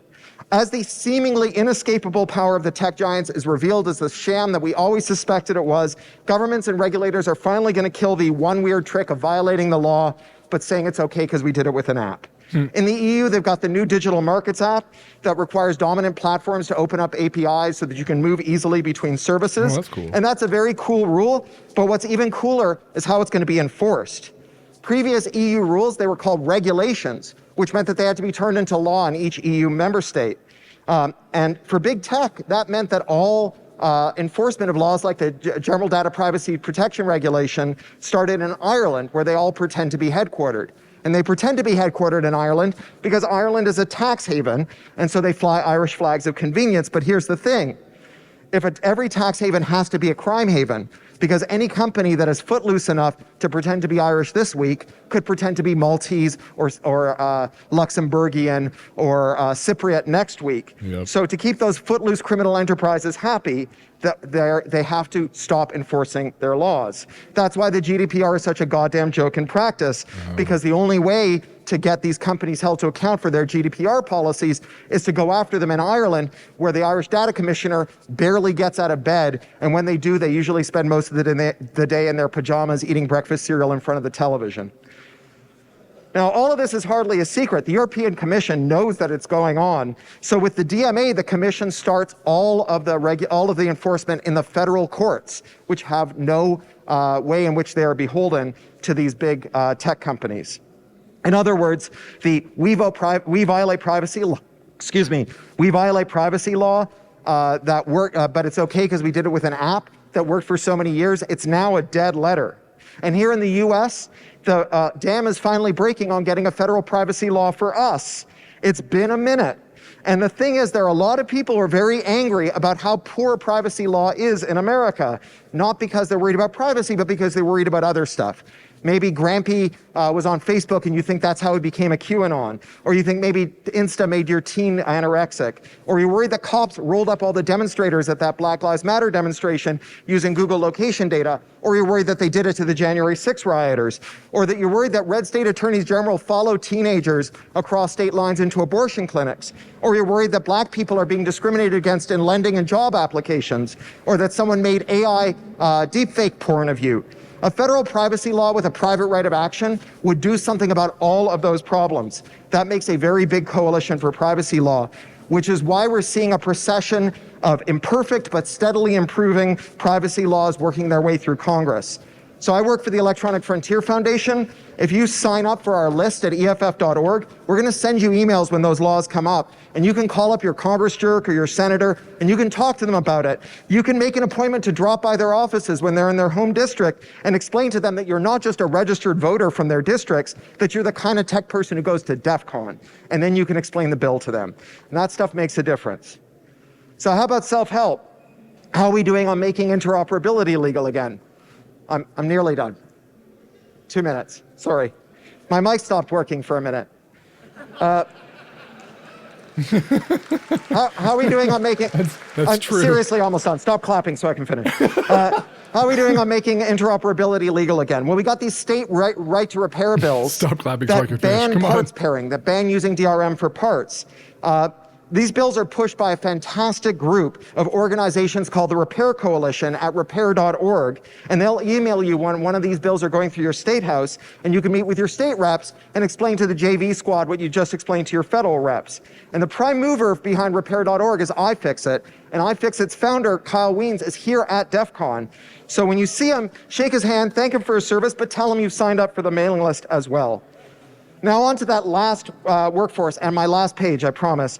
The thing that used to stop tech bosses from going bad, and that's you, the tech workforce. For years, your bosses tricked you into thinking you were founders in waiting, temporarily embarrassed entrepreneurs, momentarily drawing a salary, not workers. Your power came from intrinsic virtue, not like those lazy slobs in their unions.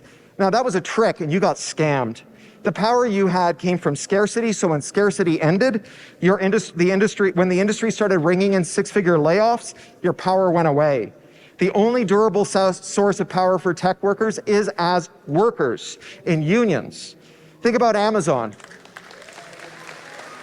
Hold on, I gotta finish. Stop clapping. Think about Amazon. Warehouse workers have to piss in bottles and have the highest rate of on-the-job injuries of any comparable company in the industry. Yeah. Whereas Amazon coders get to show up for work with facial piercings, green mohawks, and black t-shirts that say things their bosses don't understand.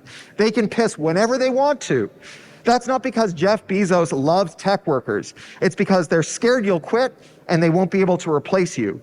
Another William Gibson quote, the future is here, it's just not evenly distributed. You know who lives in the future? Amazon warehouse workers. They're living in your future. Drivers whose eyeballs are monitored by AI cameras that do phrenology on their faces to figure out when to dock their pay, and warehouse workers whose bodies are ruined in a matter of months. Cooked. As tech bosses beef up this reserve army of unemployed skilled tech workers, those tech workers, you folks, will arrive at the same future as them. Look, I know you spent your careers explaining in words so small your boss could understand them that you refuse to enshittify your company's products. And I thank you for your service, but if you want to go on fighting for the user, you need power that's better than scarcity. You need a union. Want to learn Hell how? yeah. Check out the Tech Workers Coalition and Tech Solidarity and get organized. Enshittification is not here because our bosses changed. They were always that guy. They were always yanking the lever. What changed was the environment, everything that kept the enshittification switch from moving. And that is good news because it means that we can have good products with imperfect people. A new good internet is in our grasp, an internet with the technological self-determination of the old good internet and the grease skid simplicity of Web 2.0 that let normie friends get in on the fun. Tech bosses want you to think that UX and enshittification can't be separated. Hold on. Before he finishes, This is super relevant to me. Tech Workers Coalition, worker power in the tech industry. Guided by our vision for an inclusive and equitable tech industry, TWC organizes to build worker power through rank and file self-organization and education. We are a coalition of workers in and around the tech industry, labor organizers, community organizers, and friends. We work in solidarity with existing movements towards social justice, workers' rights, and economic inclusion. We're a democratically structured, all-volunteer and worker-led organization. Membership consists of attending meetings in person and online. Get involved, join an upcoming event. Let's see. So they had a tech there's a tech conference coming up. There's a tech worker circle tomorrow.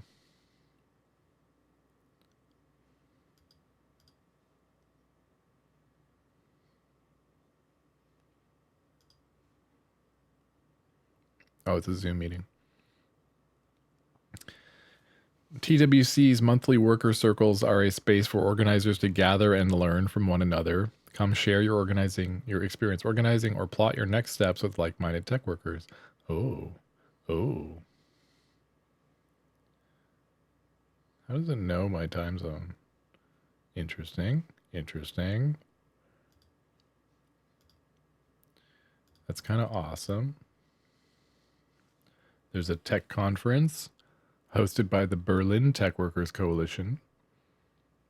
Berlin Tech Workers Coalition will host the largest English-speaking and tech worker-led conference in Germany, together with our trade unions.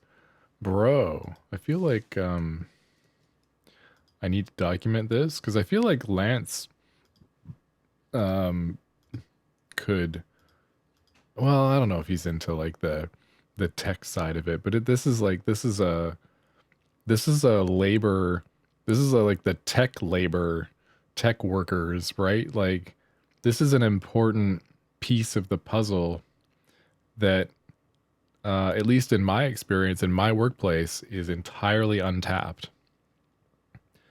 My peers are all tech workers. I think we're ripe for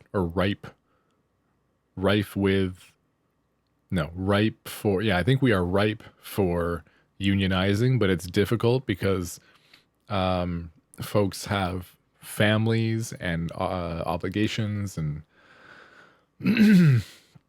as Cory's talking about, we are it feels like we're all fairly like interchangeable and expendable at the moment, right? And that is self-serving bullshit. That's exciting. We know it because we built the old good internet, and we've been fighting a rearguard action to preserve it over the past 2 decades, and it's time to stop playing defense and go on the offense. To restore competition, to restore regulation, interoperability, and tech worker power so that we can create a new good internet that we're going to need to fight fascism, the climate emergency, and genocide, to build a digital nervous system for the 21st century in which our children will thrive and prosper. Thank you. God damn, it's so good. All right. I'm going to the signing area. It's outside the huckster's room. Come and say hello.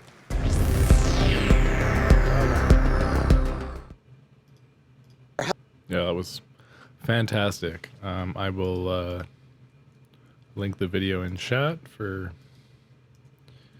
anybody who wants to check it out themselves. But yeah, that was Cory Doctorow doing his DEFCON 32 talk, Dis and Shitify or Die, How Hackers Can Seize the Means of Computation. By hackers, he means us. He means us, chat. We are the hackers. We are the hackers who can seize the means of computation. No, it's awesome. It's like, it is very much the time, if now not, if now when, if not now when. God, I hate my brain tonight. I'm just so tired. The time is now, because things are fucked. And if we don't claw back some sense of normalcy and decorum and like common, even just human, if we don't claw back some human decency from the monsters that are running, for instance, the U.S. government, the official opposition in Germany, the Canadian conservative, like the conservative right-wing beliefs, racism,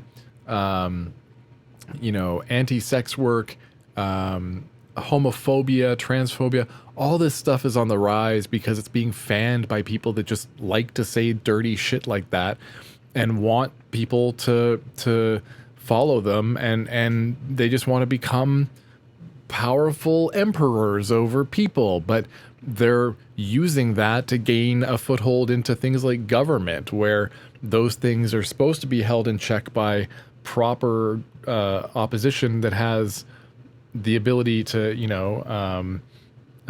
stand up and say something and actually hold people accountable and say, hey, like, no, we stand firmly against what you are saying, and we are the party standing against that, and we won't allow for that. But instead they're like, well, everybody has to have an opportunity to speak their mind. And so now you end up with the worst people are overpowering just about everybody else. And there's like the reaction is, oh, well, I hope they stop. They shouldn't do what they're doing. Like, that's not how you beat that. You can't beat intolerance with. I mean, it's the paradox. You can't allow intolerance to fester and to propagate, because it just takes over, right? Tolerance gets beaten down by the intolerance. You have to be intolerant to intolerance. It's just how it works. You have to be a jerk when it comes to the jerks. You just have to put your foot down. You have to at least put your foot down. People just aren't even putting their foot down, right? I don't know, man.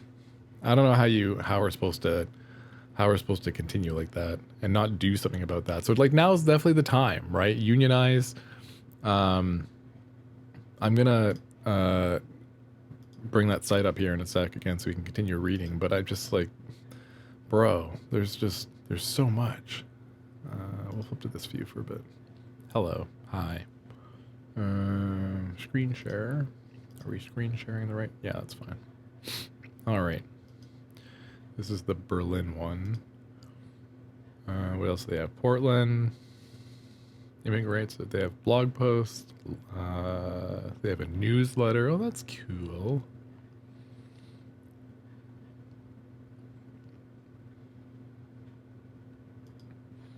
Where are they located? They are located in Berlin, Italia, New York City, Netherlands, Portland, San Francisco Bay, San Diego, Seattle. They've had chapters all over. There is no chapter here in Vancouver. That's an opportunity, isn't it? If we could start to arrange something. I mean, even if it's just one person attending meetings and like hosting a Zoom meeting here, right? That's an opportunity. Okay, I want to make a note of that. Hold on. I gotta write this one down. Oh, wait. Here. While I'm doing that.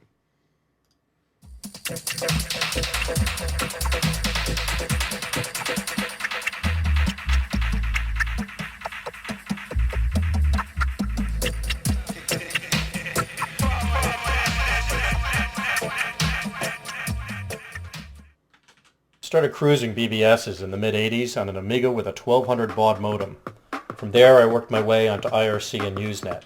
Now, at the age of 37, the scene considers me a gnarled old man. But all my supposed experience and wisdom didn't prepare me for what I was about to go through. Truth be told, I never even saw it coming. I could tell my friends, but they think I've lost it anyway, that this is just a passing phase. And the running will wither down to the pace I'm supposed to go, in the lines I'm supposed to know. I haven't yet figured out. They all look at me, they let me go, and they watch me moving. This time I'll try to be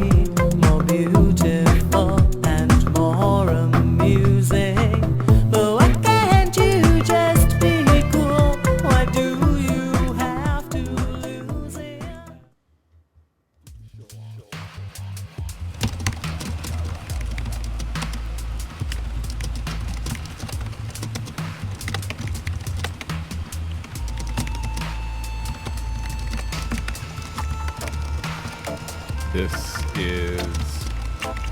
okay, wait. To recap, this is...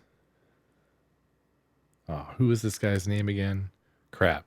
This is the guy extorting Brian.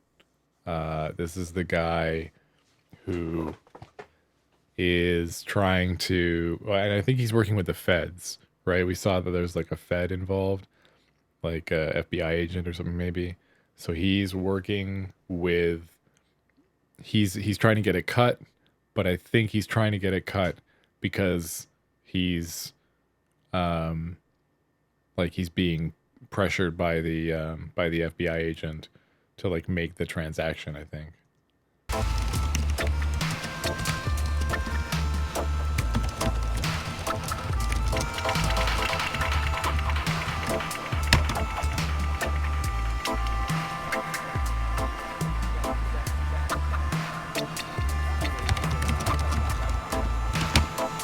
Teflon, that's this guy.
Let's...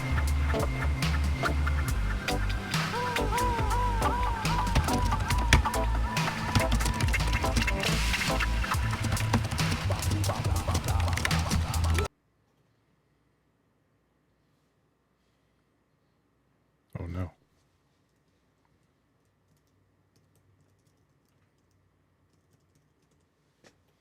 Oh no. Oh no. This is the wrong camera. Hold on. Okay, we're gonna try something here. We're gonna do this. Nope.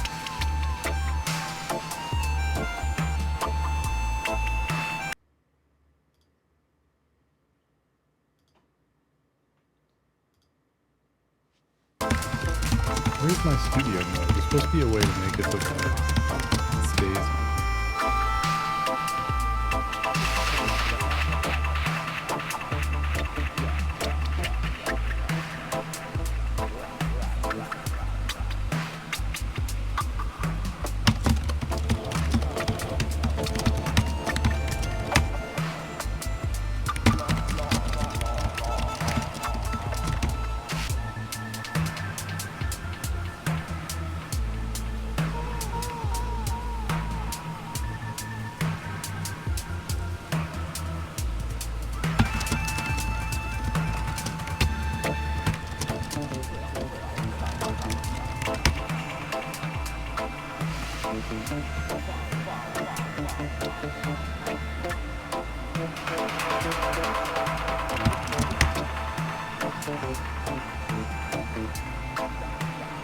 Huh, I could have sworn there was a way to change that.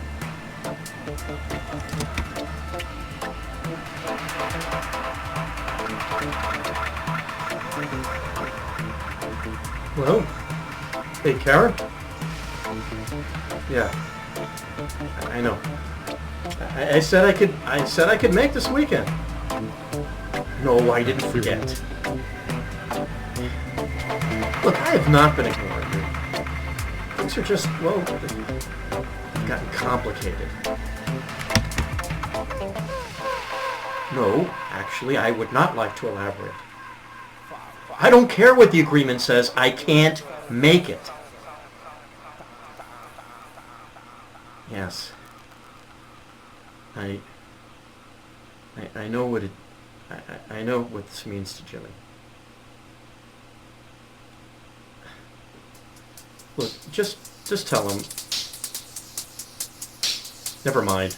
Look, I'll tell him tomorrow night. I'll explain. Yeah. All right. Okay. Bye.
So now you get full screen.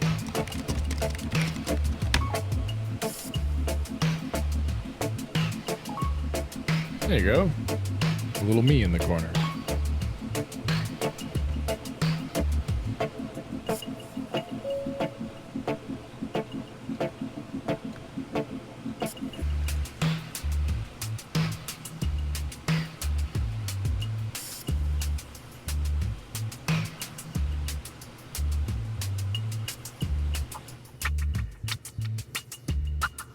Larry.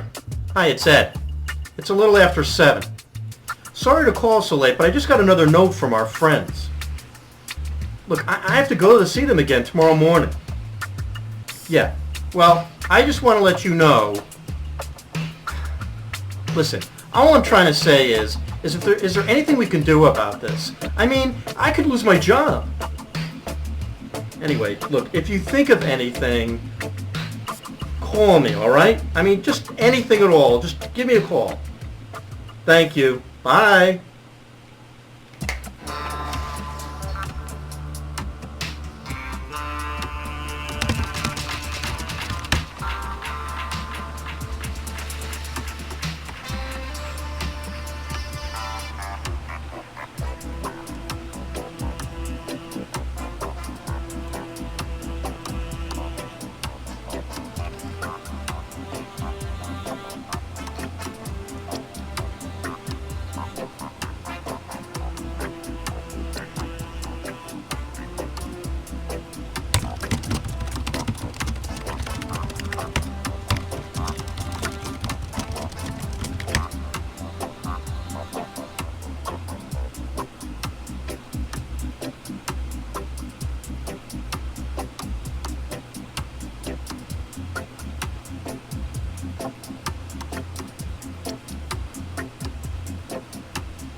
I love this music.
What are you doing here? Ah, the Fed. It's just the neighborhood. I thought we were supposed to meet in the morning. The FBI. We are. I just wanted to pop up, see how things are going. So, this is the famous Joseph, huh? Yeah, that's him, all right. All right. Good work. Good boy. I could tell my friends, but they think I've lost it anyway. That this is just a passing phase. And the running that was the recap. with a down to the pace I'm supposed to go in the lines I'm supposed to know. I haven't yet figured out that they all look at.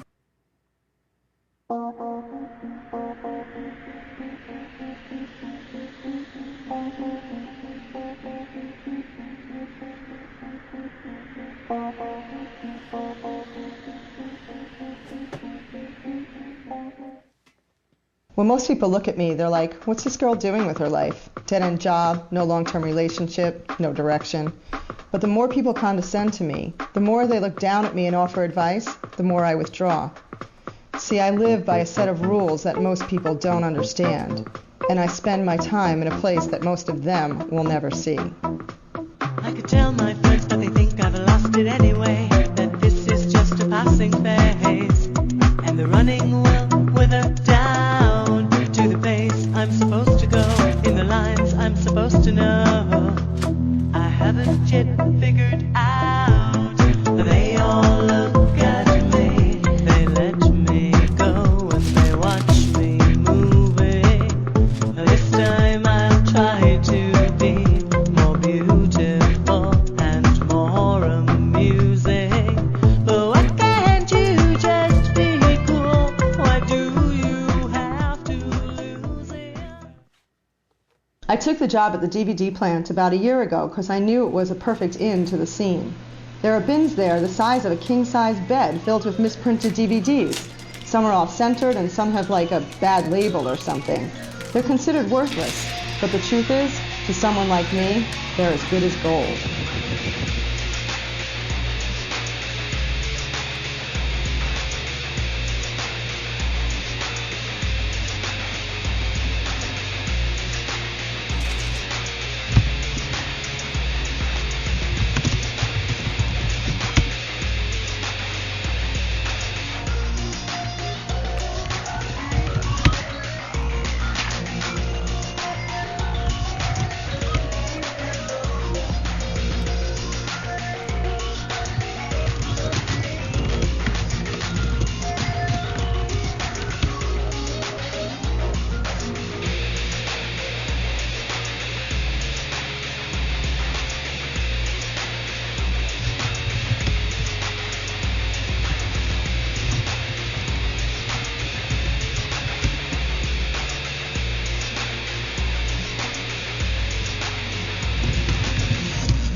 Uh-oh.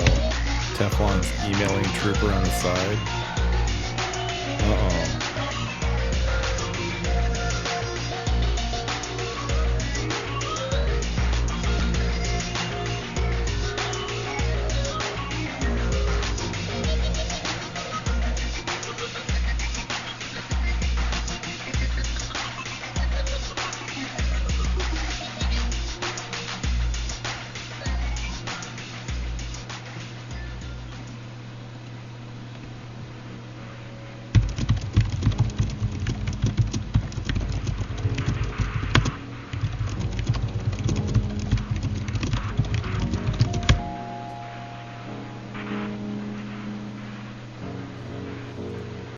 Just to recap on how this works, right? We talked about this, I don't know how many streams ago now, but we covered kind of like the scene and the ratios and the racing and all this. So Trooper gets access to the TSR top site or affiliate site, whatever site it is.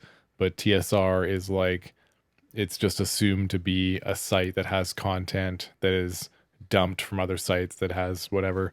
And Trooper downloads from there because that's the whole point of Trooper providing, you know, the DVDs to the group, is so that she can get access to the site and download cool stuff and like watch movies from there and stuff, right? It's a little tit for tat thing, right? That's how that works.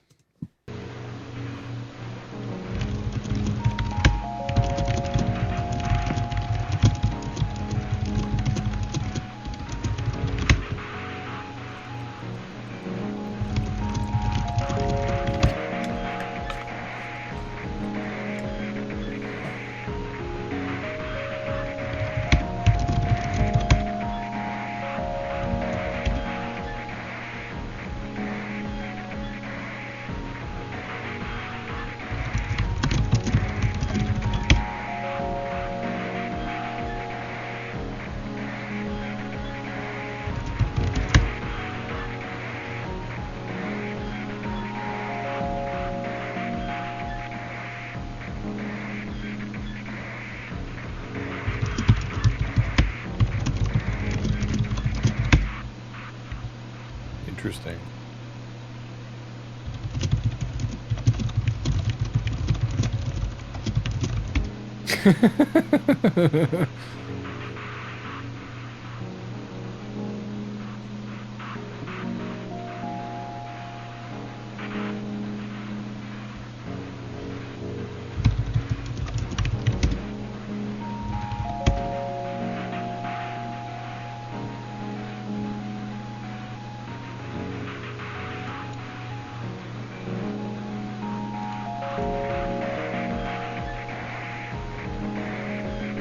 Seeing Flash FXP just on the screen here is just such a throwback. Flash FXP was like the program for doing server-to-server file transfer.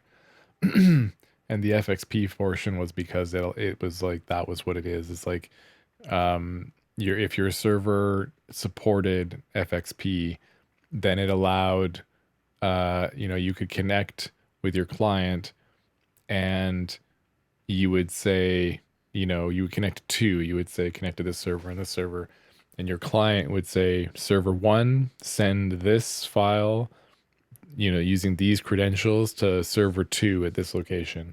And as long as, it's allowed to make that outbound and the other one's allowed to receive that inbound connection, they would just like lightning speeds between each other. So you don't have to worry about being the middleman.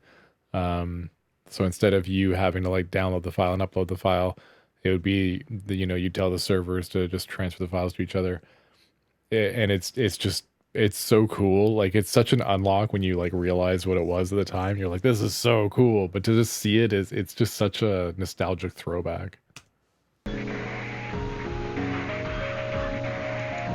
Like, I'm surprised we haven't seen Winamp on the screen for like MP3 playing and stuff. It's just been iTunes on the other guy's machine so far.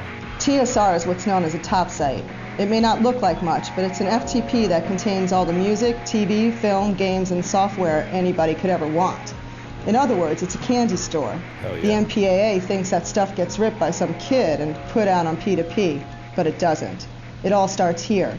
Distribution groups spread it across IRC, Usenet, and other FTPs. Then it becomes available to the millions of noobs all over P2P.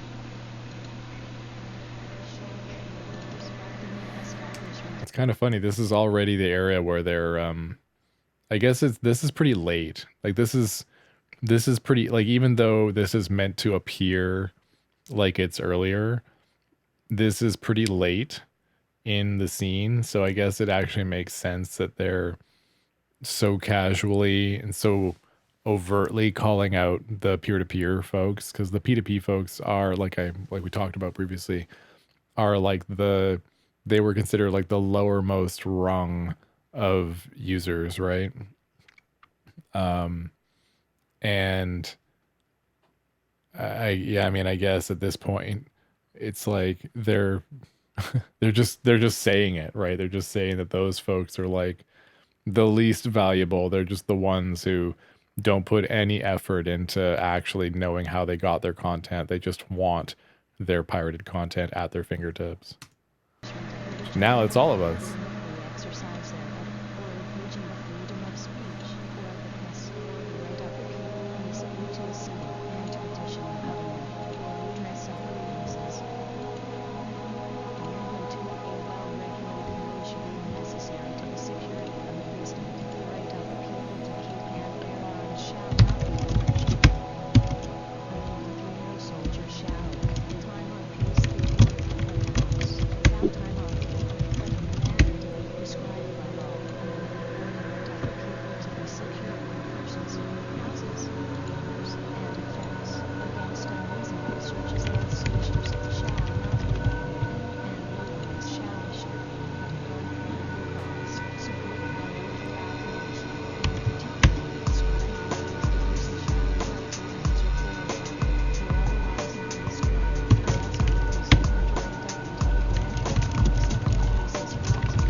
All right.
Yo, Trooper gets invited to the group channel. This is a big deal.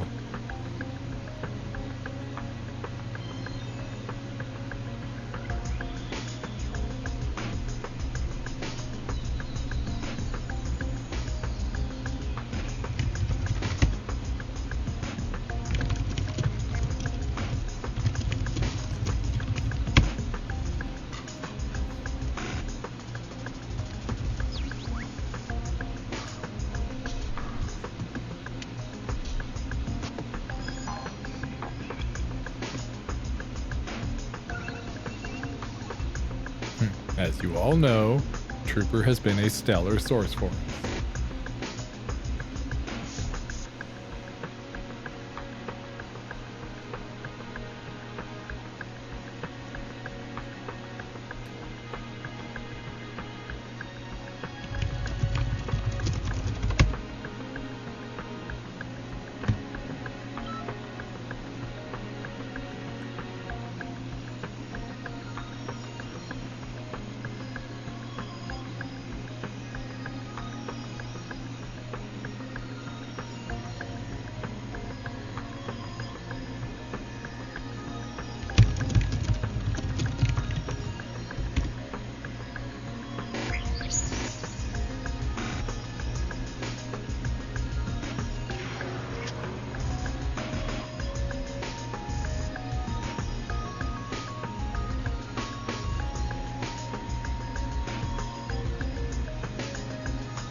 Oh. All right, that hurt. I just rolled over my foot. Ow.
Yeah, there's something going on. I would agree. Yeah, what do we know, dear viewer? What do we know about Teflon?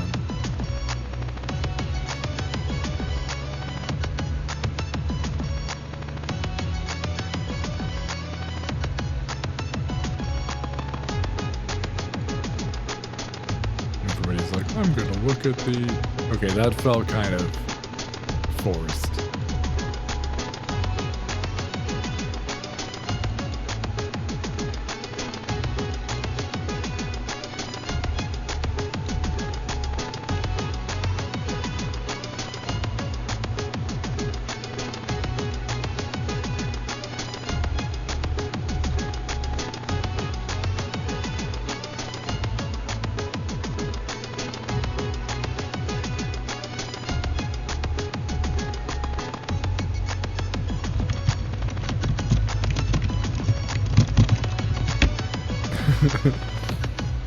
A hidden message in the Word document. The files are in the computer?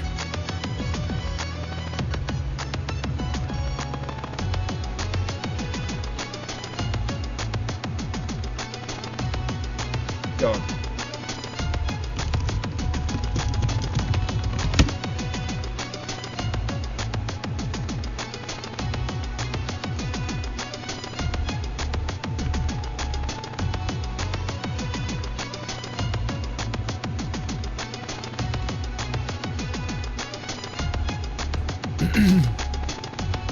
Oh! DOJ.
Bro. I wonder why Brian doesn't think he's a Fed. I mean, he's being extorted by him. You would think... Oh, maybe... Well, yeah, I don't know. Just because he thinks that if Teflon gets given up, then his cover gets blown too, maybe? I don't know.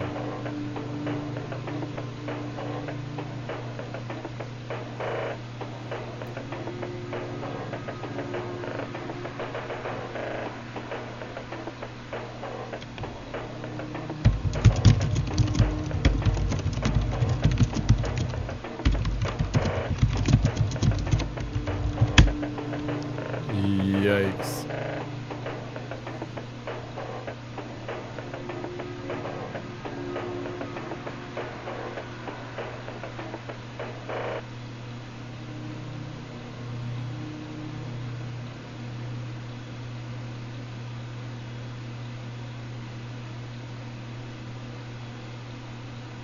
Oh, shit.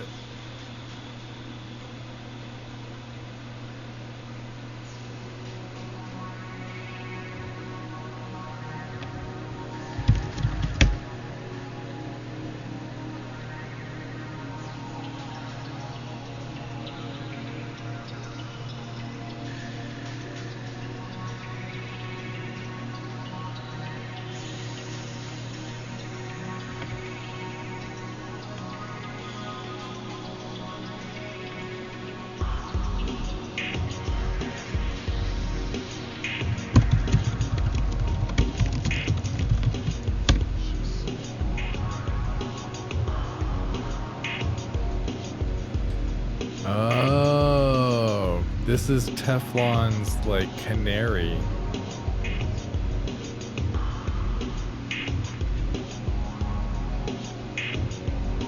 He wouldn't have to type anything in that would alert them because he could just put it, you could just type out a file name. But the document would have the Fed's details on it still, so he wouldn't, they wouldn't know that that he's like giving away the game. Damn. Damn.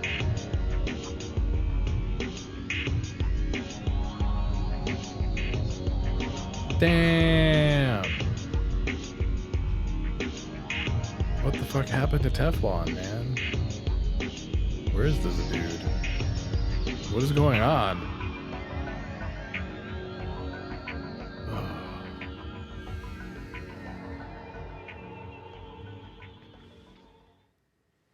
I could tell my friends, but they think I've lost it anyway. That this is just a passing phase, and the running will wither down to the pace I'm supposed to go, in the lines I'm supposed to know. Yeah, I'm still really interested in this Tech Workers Coalition. I think that's kind of awesome. I want to look into joining, or I guess actually what their community guide says.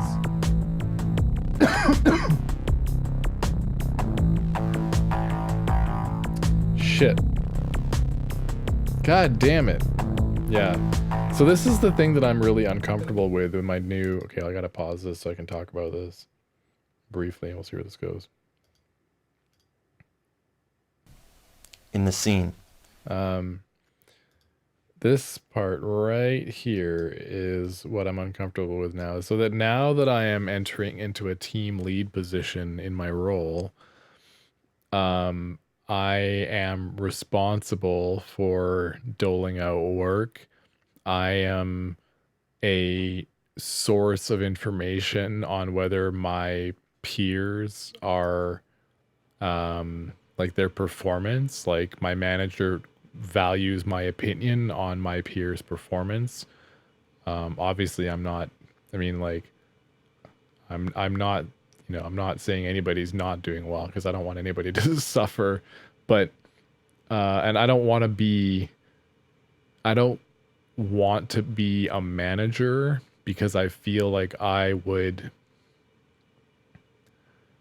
struggle to provide the best I can for my reports, my direct reports, while still having to operate within the system. So I prefer to be like, that's why for so long I prefer to just be an engineer that operates within the system and isn't responsible for, you know, anybody under me who I can't protect from the system, right? I can only do so much.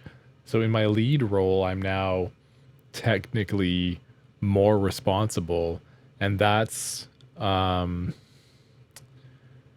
it comes to unions, especially labor, like worker labor unions, as soon as you gain responsibility, suddenly you are no longer, I am no longer the same labor class, even though I technically am still doing the same work, and I'm still like, it's really, it's murky, right? And I get it. I understand why, but I then end up having to, like, I don't know how to navigate this situation. I guess I'm just going to have to talk to some other folks and see how this works, how people juggle their real life, you know. I mean, like, I would love to be able to at least participate in this by,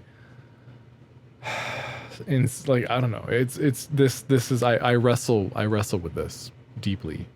The fact that, you know, we reserve the right to reject membership based on the following: being employed in a role involving the management, disciplining, or surveillance of workers, i.e. managers, HR, team leaders. And this one's pretty based, actually. Employed in a role that is in support of the prison industrial complex, police, prosecutors, prison industry, etc.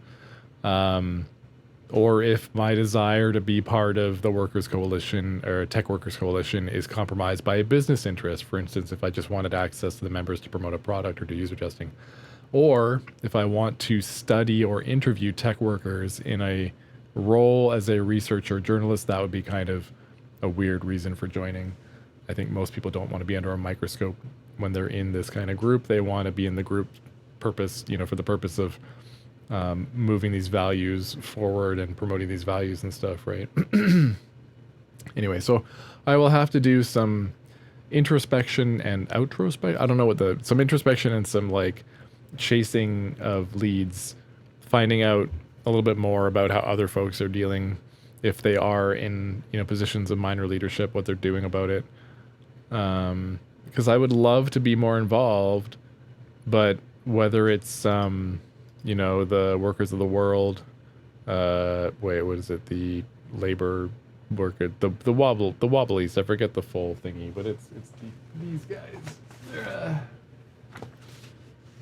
Yeah, the industrial workers of the world. You know, the wobblies. These guys. Whether it's them or this tech workers coalition or whatever. I think all of them have these exception things where they can exclude you if you're part of a management team.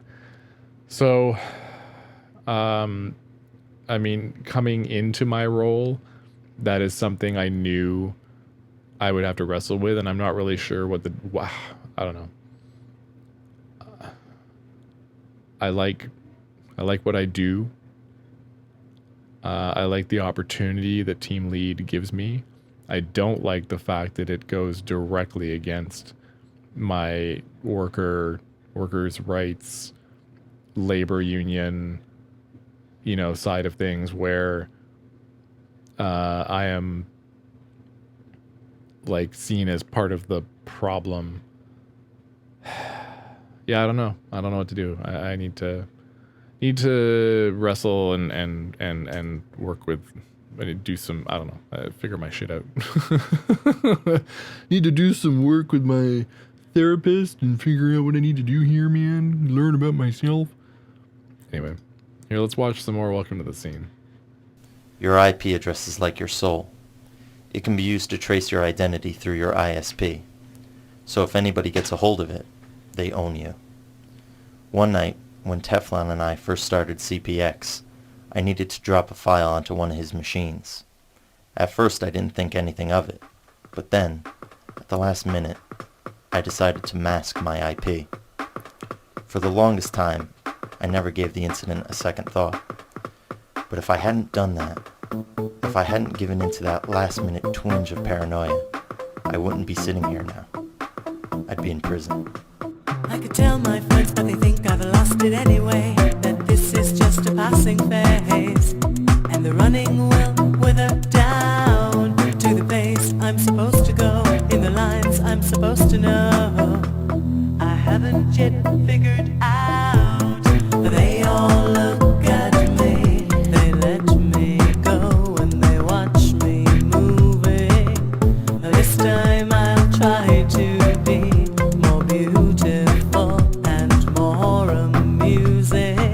But why can't you just be cool? Why do you have to lose it?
Shit, he's here.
when you get followed by somebody on Bluesky and you're like, oh, that's not. Oh, yeah.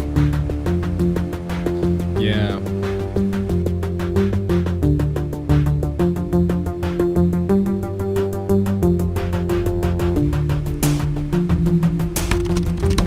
Everybody's freaking out because they just can't talk to Teflon properly. What the fuck?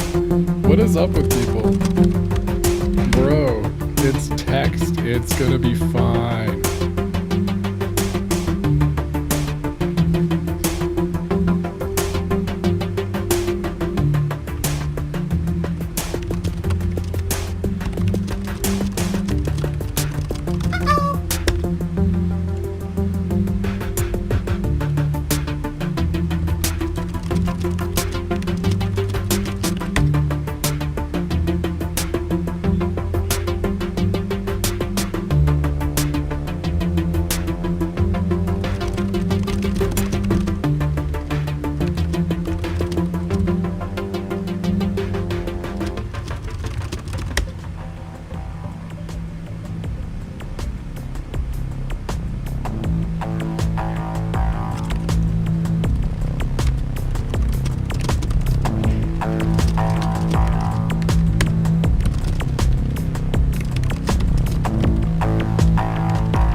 Conversation got serious quick.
shit together. What are we doing? it's IRC, it's text, man. Just type the right things at the right time. What the fuck?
Dana something.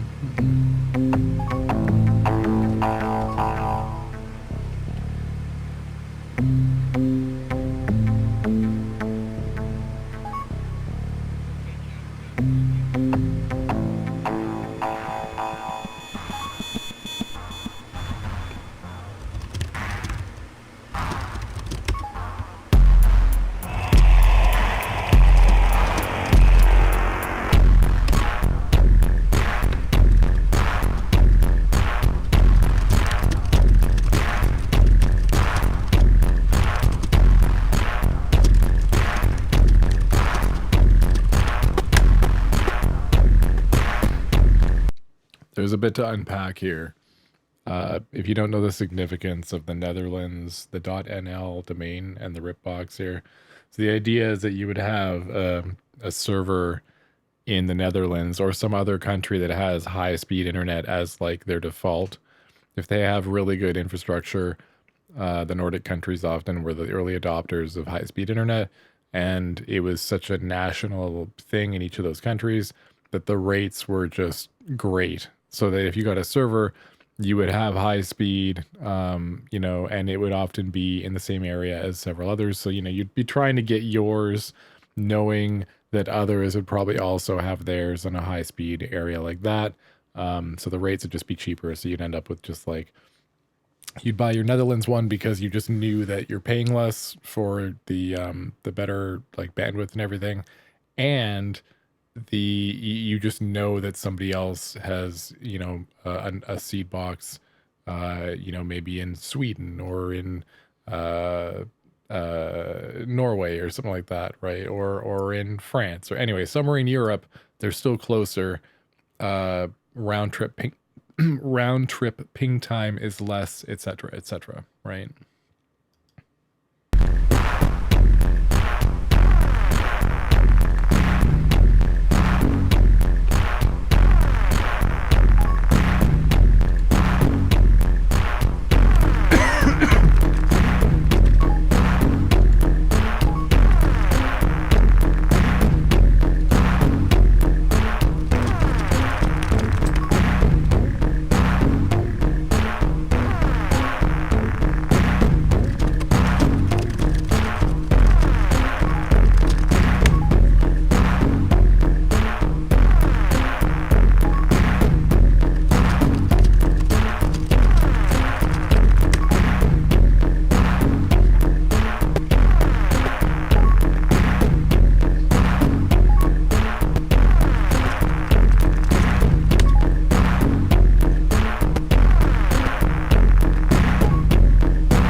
chats with him.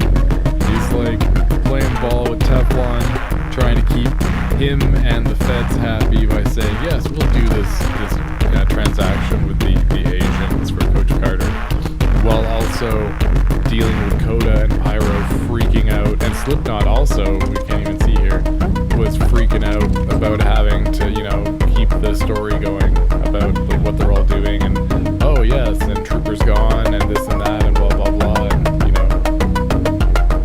it's all just to convince the feds that are manipulating Teflon that everything is on the up and up.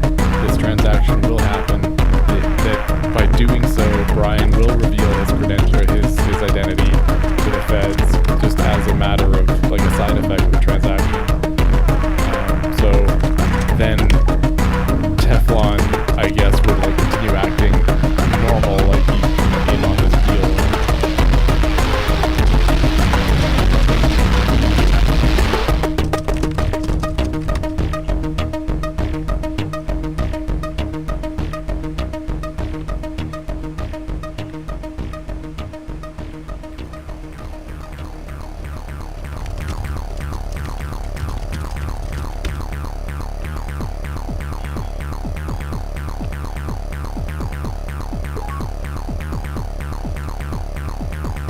Trooper!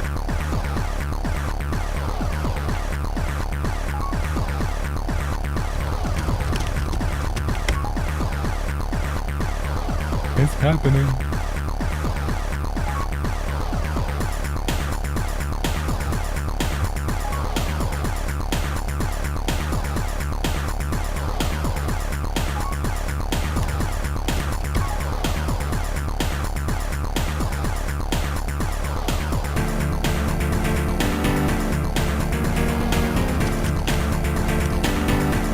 Music's so intense.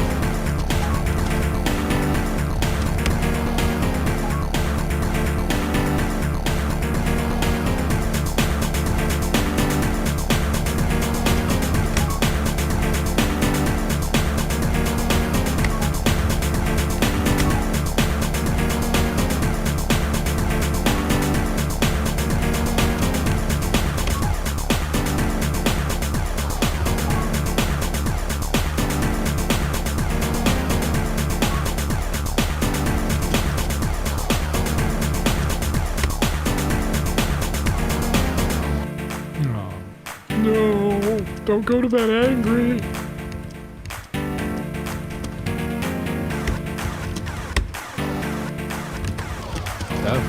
Jesus. Don't blow a gasket, bro.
Whose PayPal account are we giving to them? Wow. This is just a passing phase, and the running will wither down to the place I'm supposed to go, in the lines I'm supposed to know. It's so good. So good. Alrighty. Hello. Wait, this is not the frame I want. It's this one? Yeah. Although, I kind of liked how the other one looked now. Let's go back to this. I wanted to quickly talk about the fact that, so several weeks ago, I kind of I made a decision to get more involved in what's going on in my city. And I made a vow to attend local city council meetings just because apparently, you can. I was like, oh, well, that's cool. So like, when's the next one? And it was, I think it was like a Monday evening at the time. And then I caught COVID. And so since then, I haven't been able to get involved. But now I'm finally on the mend. Well, I'm finally like, I feel pretty normal now. I mean, I'm not 100%. I still definitely am. I don't know what it is about COVID. I mean, that's what everybody said, but it's definitely still, it lingers, right? But I'm well enough that I can probably at least attend an event like that, take notes, and like talk about it. And I wanted to make it a social event with some of my friends, and make it like those of us who live here, like an event for all of us to, maybe we hit the pub after and have some beers and talk about what we saw and how that works and how the system works. And I don't know, I just think it's cool to get more involved at the local level because it affects all of us in the daily. Like what happens in city council meetings affects the outcome of like bylaws and laws that affect the city that I live in. So when it comes to like policy on housing and regulation and all that kind of stuff, that's all stuff that I get affected by because I live here. So if my electricity goes up because of some new thingy, or if if I have an opportunity to say that yes, I would like supportive housing to be built, housing first to be built, and if that yes is in opposition to people that are saying, well, no, we shouldn't be building this kind of housing, then heck yeah, I'd like to be able to be given the opportunity to say that on a forum where it matters, right? Where I can be a voice that helps enact change, even at the local. I think at the local level, especially, where it's literally the people that I would run into on the street. It's the parks that I walk through, the air that I breathe, the utilities that the water that I drink here, the schools that the kids go to. All of that is super important. It's the local stuff, right?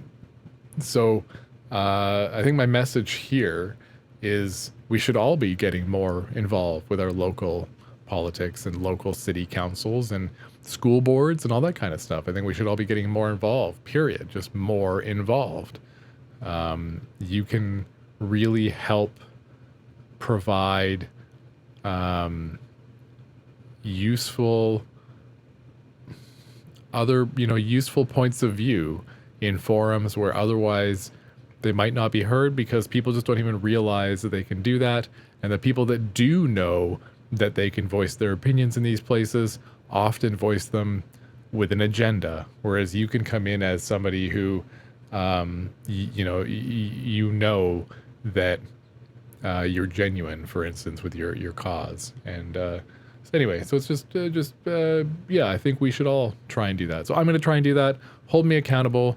We'll talk next time. Thanks for tuning in. I really appreciate you. And I'll leave it on a good note. Thanks for that. Bye.